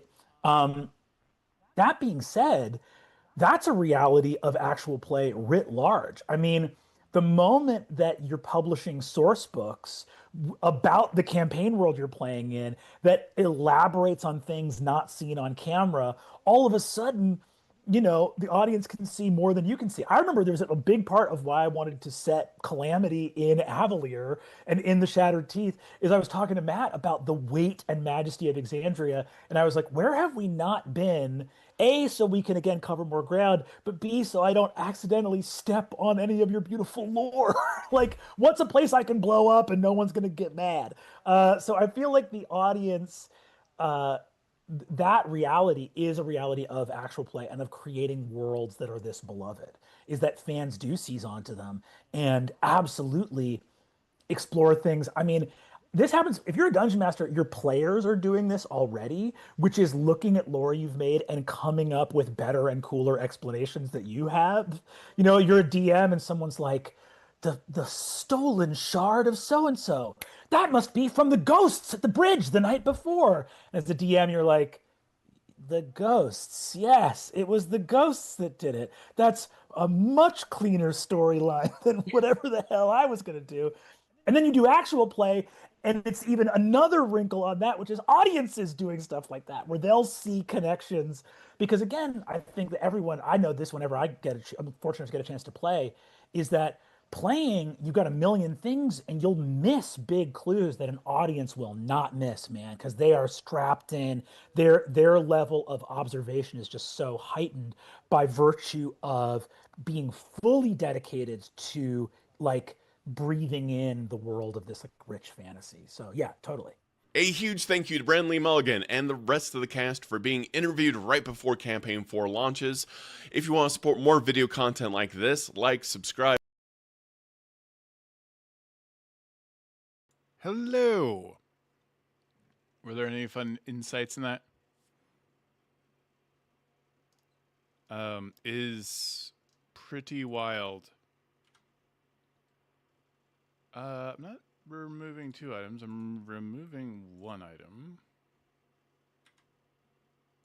We'll do it. Okay, everything's fine. That was pretty strange. Yeah, it is fun to watch the interview. I did feel like I called out a lot of things out there. Oh my god, I did ask Brennan if one of the PCs was a relic of the Shaper's War. That was pretty funny. Yeah. That was good on me. Good on me for being sneaky. You doing your taxes? Okay. Yeah, it is tax time. We are almost 30 minutes out. That's pretty exciting. We got 125 people chat. Hey, thank you for hanging out. There's a couple things like I'm actually rapidly trying to take care of other stuff as well. We'll be back in full force next week on top of everything else. Thank you so much for the 11 people who did a super chat and for the gift subs. That's huge. Especially right now. I can't tell you how much that's a help. I appreciate all of you.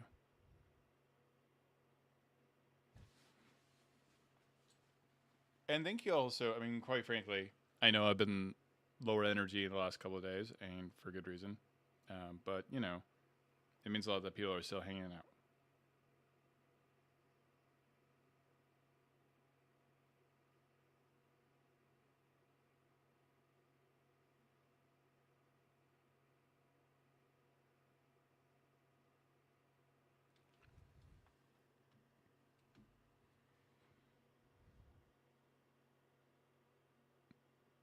Oh man, yeah. I'm really enjoying the Schemers table, actually.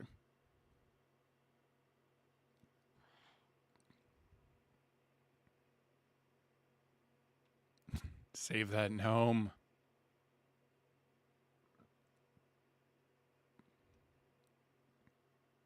I would God, I would love to be a part of that, the Schemers table. I just think it's probably one of those types of. So I mentioned this before when I played Cyberpunk. I actually played the villain, sort of. I kind of played the evil boss, and I actually was funding the missions that we were going on secretly with the dungeon master. So I was this Kaiser Sose secret villain that was amongst the party, and I had the best time. It was so much work, though.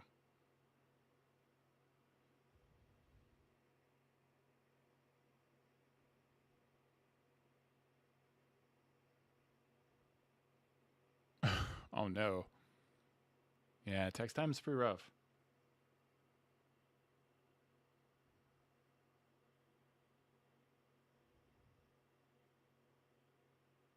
Where's the Mysterian? I mean, Demodus. Nice. A Hound's Table would be cool. Oh man, hasn't anyone done poker of that? Mark Stewart, by the way, happy Easter, guys. Oh my god, is it Easter? Or is it that? Wait, isn't Easter is always Sunday? Sorry, I'm being silly.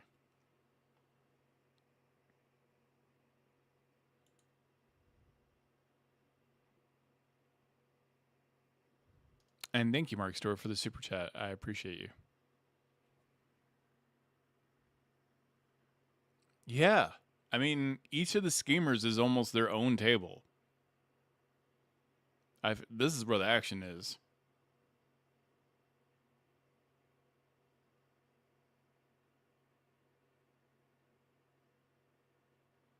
As always, don't forget to like and subscribe, share the stream.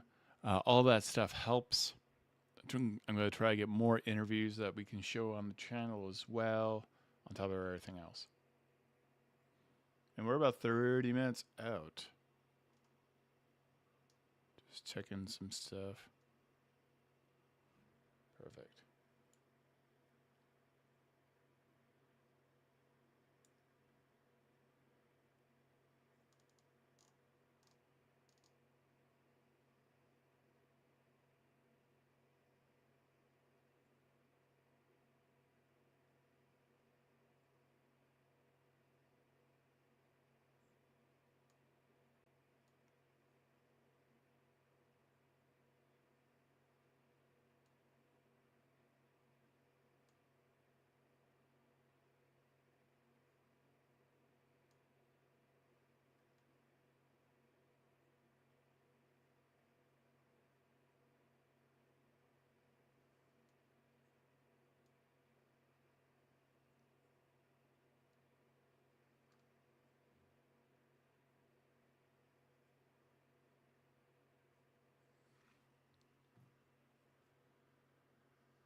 Just checking chat again.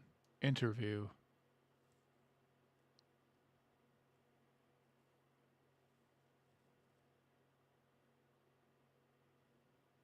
A mission for King Gus. That's funny.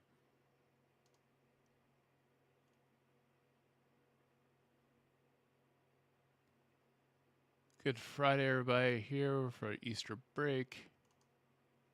Interview.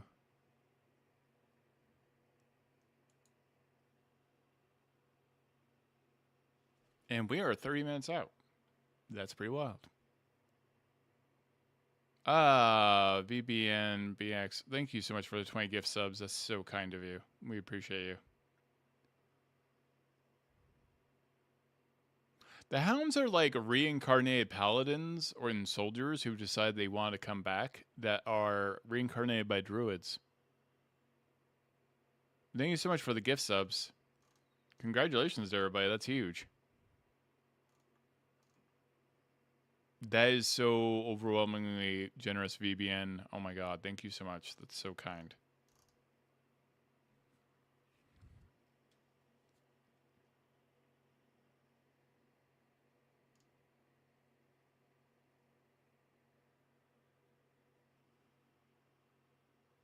Congratulations. Congratulations to everyone who got a gift sub. Yeah, I know. I'm trying to contain all this lore in my brain, and it's a little bit hard. I'm not gonna lie.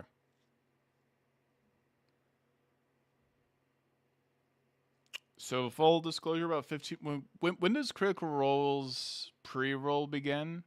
Typically, does anyone know?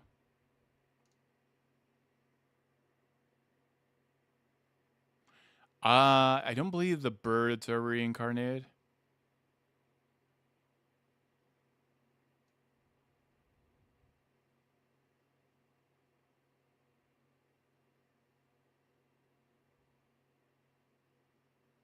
Oh, it's about 15 minutes before? Okay.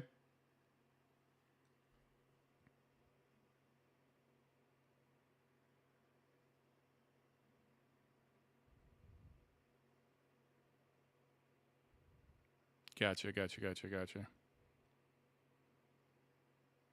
Maybe about 15 minutes. Yeah, I'm really excited for this episode, and I appreciate everyone who's been here hanging out. That is huge as always. What else? Just checking some stuff.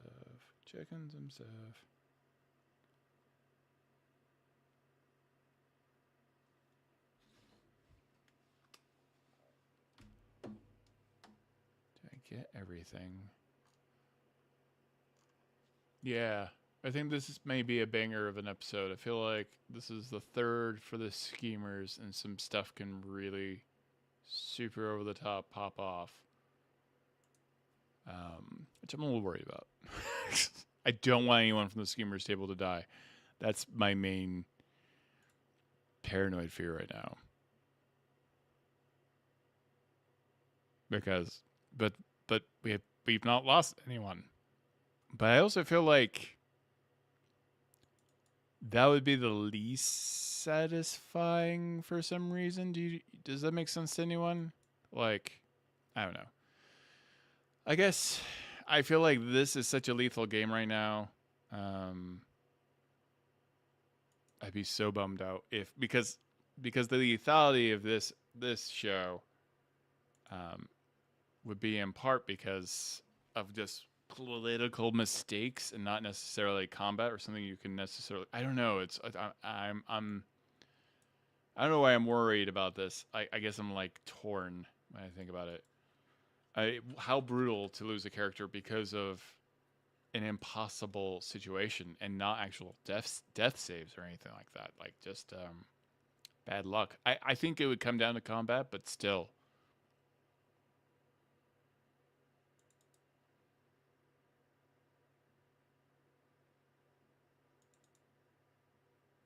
Still, I'd be significantly worried.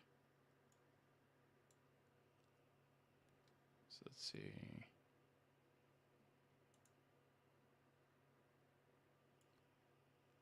Just checking.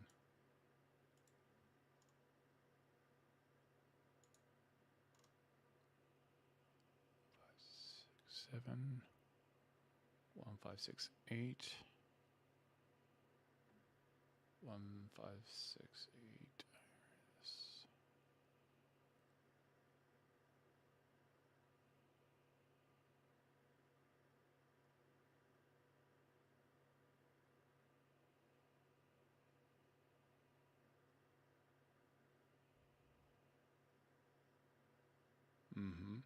Okay.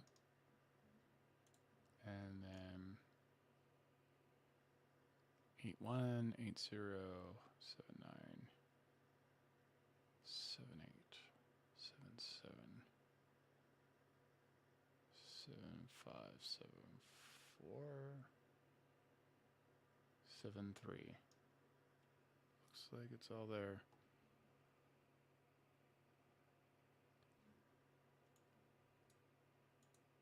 What am I missing? Yeah, I agree. I mean, I hope. I think everyone who's a PC should be fine through the first arc. But man, how devastating to lose someone this soon. How long did... I mean, it was almost like 2 years before we lost a character in Campaign 2 in 99? Or was it the first year? I think they've already planned for Brennan taking a break. So if they do a break, it's just going to go to Age of Umbra. I don't think this is the last game. I think they've shot well ahead. So I don't think that's true. Unless someone knows something I don't. I think they're fine. Yeah? Yeah, they pre-filmed a bunch. So I don't think we're going to have like an end of service. And even then, I'm looking forward to some Daggerheart and Age of Umbra for sure as well. As I hope you all are. Yeah, I'm really enjoying Daggerheart.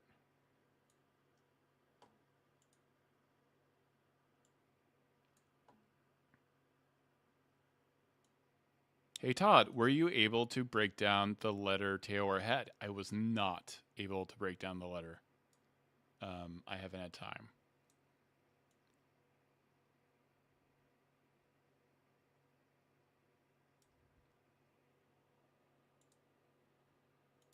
Checking stuff here. Thank you for your patience.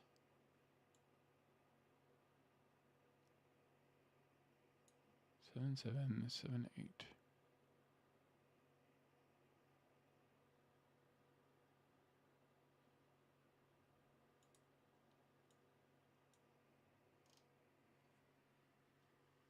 Okay.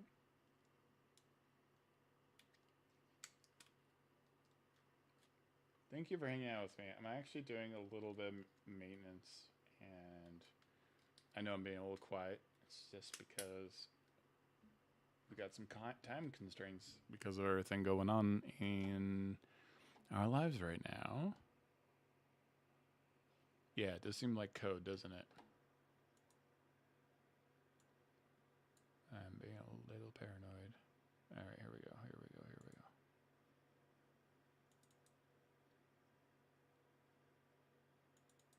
Okay. And there's 8-1.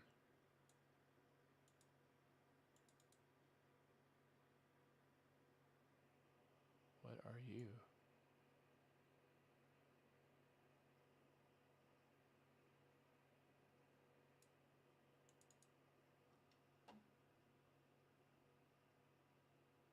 One second.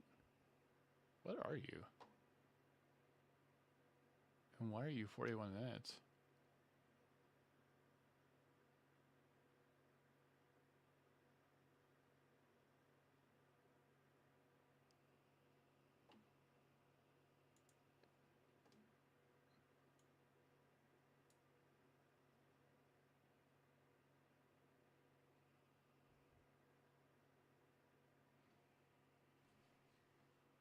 I gotta check this out. This is weird.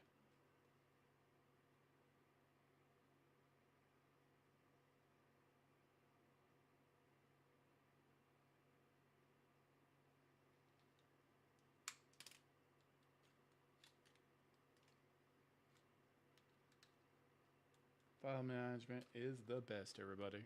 And we got 12 out of 50 super chats. I think that's pretty amazing. And we also had like an insane amount of gift subs.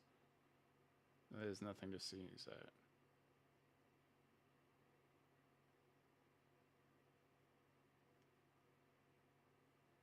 Why? What's this mystery file? I don't understand.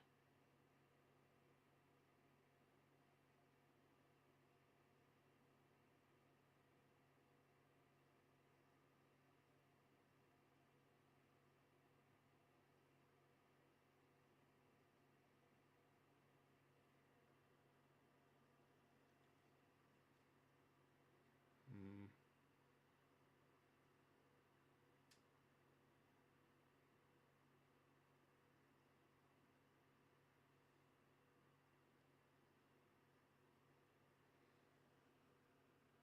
Seven, 6.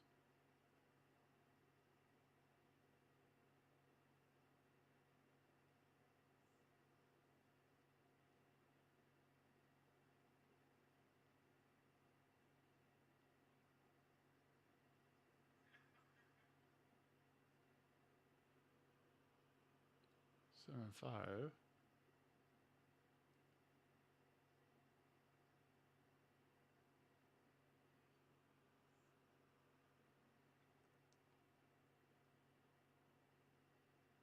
I've never seen a skip like that. Ever. This doesn't make sense. That's gonna drive me crazy. Sorry, I'm having a aberrant file name happen. This is welcome to the behind the scenes of being a YouTuber.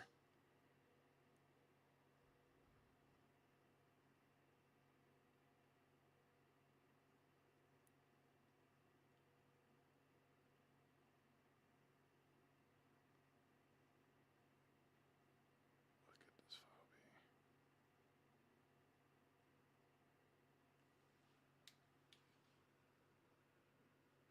Inquiring minds want to know.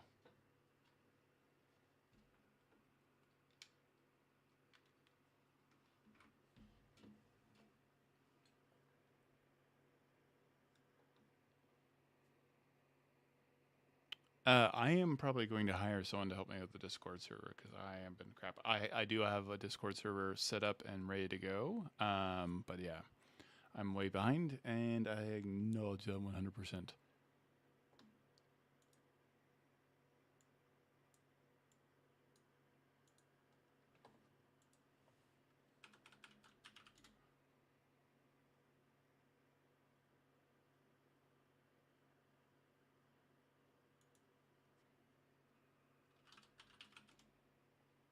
Oh, why did that pop up? That was weird.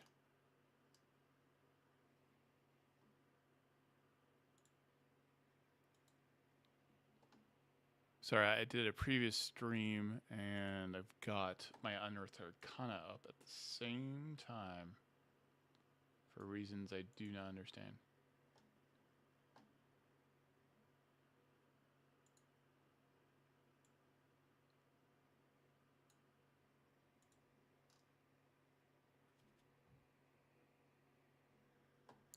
Yeah, Age Umbra is pretty short.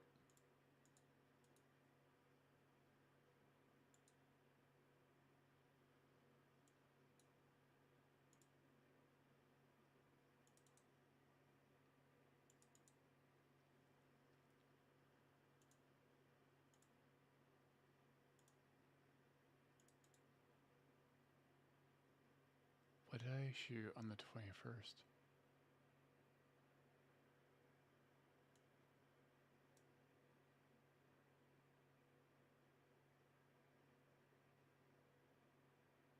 Alright, we're doing it anyways, kids.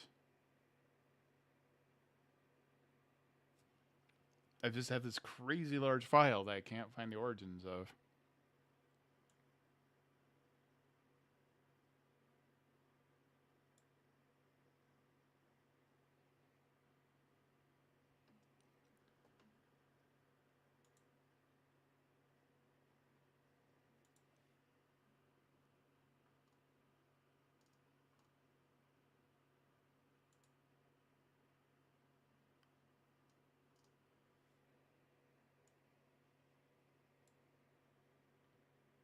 Yeah, very Dark Souls feel for sure. I agree. Yeah. Age of Umbra is very Dark Souls feeling.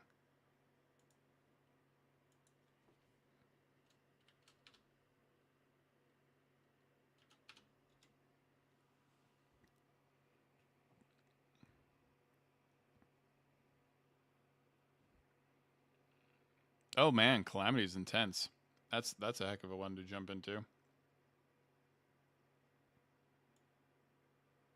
What a one to start with.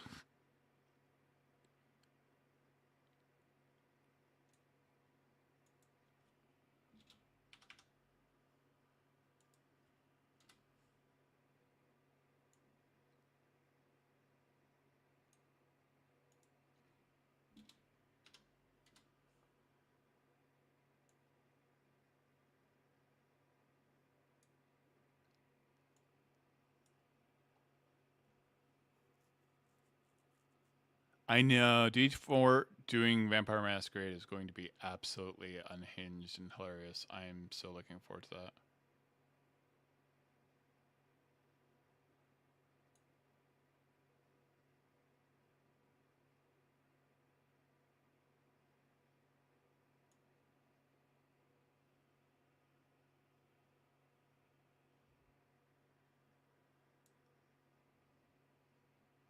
Yeah, that's going to be insane.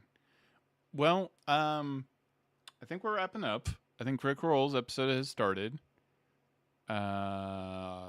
With 15 minutes out, I appreciate all of you for hanging out. As always, thank you so much. Don't forget to like and subscribe. Hey, thank you to the overly generous amount, VBN, BN, BX, MNX, FM for all of the massive gift subs. Thank you to all our super chatters. Thank you to Charles2450. 20. Oh, thank you so much. That's so kind of you.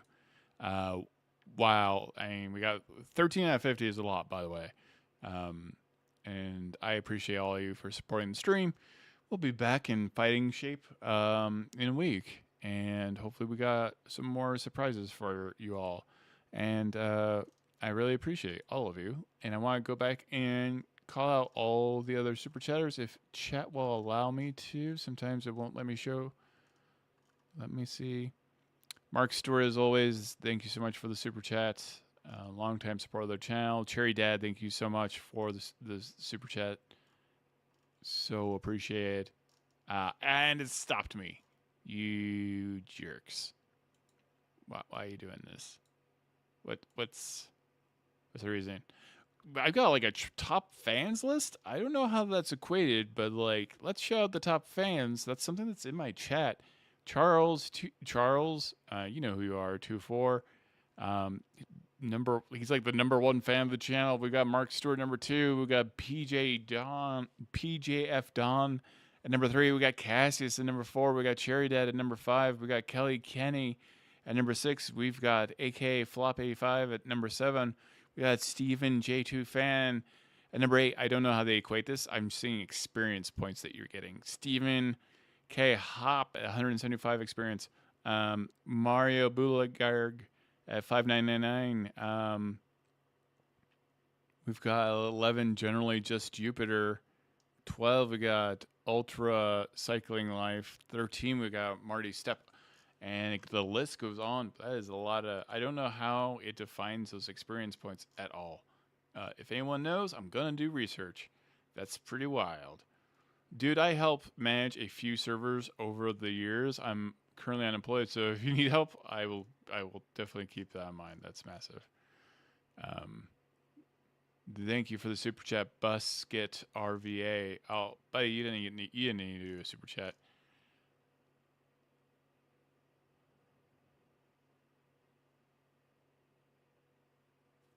It's managed per stream. Okay, interesting. I wish they kind of... I need to like figure out exactly how they're defining that. So we're 4 minutes and 45 minutes out. People are moving over to chat. I appreciate all of you. Thank you for all the support and rolling with advantage. I'm going to leave you with the interview again. How about that? Let me set that up. Oh, no, that's the old one. That's the old one.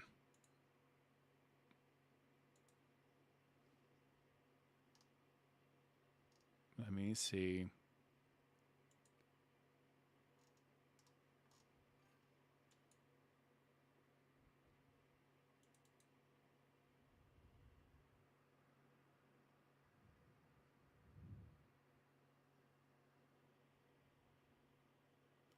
Oh, yeah, XP from comments. Okay, that makes way more sense.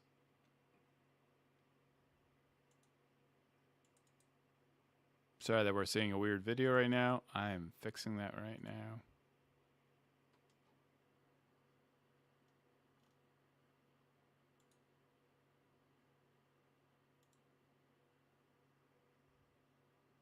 And let's go. I forgot I made it 4K.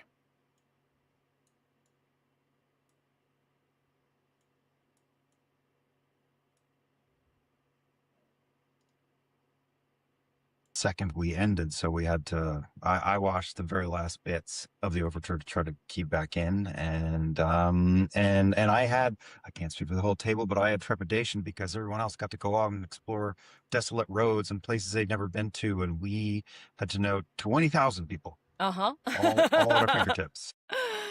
They all got a nice Everyone, little thank you so field much trip, for the super and we have chats jobs and everything to do, else. I so we have to appreciate stay all of you. Have a good night. Take care of each other as always, and enjoy the show. So we've all watched like TV shows and film and things that sometimes you kind of need a break from. I have to admit, with Murray, your interactions with the new dean, upsetting in a way that caused me to pause the episode and revisit it the next day. It's a little too real. Like I think my Fitbit was letting me know, like, your blood pressure is going up right now. Yep. Dean Cora Keplin Weisricht. Took me a few times staring at that last name to digest it in my brain, but That's too many names. that's a lot. There's a lot of syllables in a name. Was that like an interesting like role play challenge to like you know what? I feel like so often in D&D I'm very reactive with a character. And Murray seems like a somewhat normally reactive character, so watching Murray have to like just eat this up was horrifying. I was waiting for a murder. Well, Todd, Marisha's a very reactive person sometimes. And especially when it comes to this, and like you said, it's like that that type of like horrible person that is under the guise of just trying to do what's best for everybody. And there's something deeply infuriating when you have this person who's justifying very horrible choices that are just only going to harm people under the guise of like, but this is for the best. So yeah, it's very quote. The quote into the woods, nice is different than good. Correct. That's a great quote for this. But yeah, I think that's a lot of the part of the challenge with the schemers, right? And I think you've had to see almost every single one of us do it, or at least you will in time see almost do it, where you kind of have to like keep up appearances. And part of the assignment of our table is kind of being very good at nodding and smiling and masking how absolutely furious and how much you despise the person you were talking to but you're gonna have to for survival and to get the job done. I mean, I'm loving the Schemers table because I'm coming off of Peaky Blinders, The Immoral Man, and very sad that I no longer have Peaky Blinders in my life. And like shows like Andor, I love like spy shows and schemer type shows. So this is coming at a really great time. But it did make me think watching the first Schemers episode how lethal this is. It's not like you pick a fight with some hill giants and run over the hill. Like every move, you are in the dungeon. Like, is there kind of the sense of lethality, like because you can't say not do the wrong thing. They're the as players and character class are probably the least equipped for a big knockdown. Yet we are probably dealing with the most people that you've seen in campaign 4 thus far. And they live here, and we're piled on top of each other. This is not, a small town with very few people in it. This is an epicenter of people. So it's easy for rumors to get around. People know people. All of us have different networks, social networks that we're tied into. So it feels like, it does feel like you could go wrong side of the street on any given day and end up strung up in a tailor's. Yeah. I personally love, I'm curious about, I'm mentioning that I love this. Bolaire's relationship to Murray is the weirdest buddy cop movie I didn't know I needed. Just like, it's very fun to fight with Taliesin. We've done it every campaign, and why change, I guess, 10 years in. Yeah, I think it's like you're kind of dealing with two people who probably think they're the smartest person in the room at any given time, and how is that going to collide? One dwarf, one ceramic mask, but the point still holds. Yeah.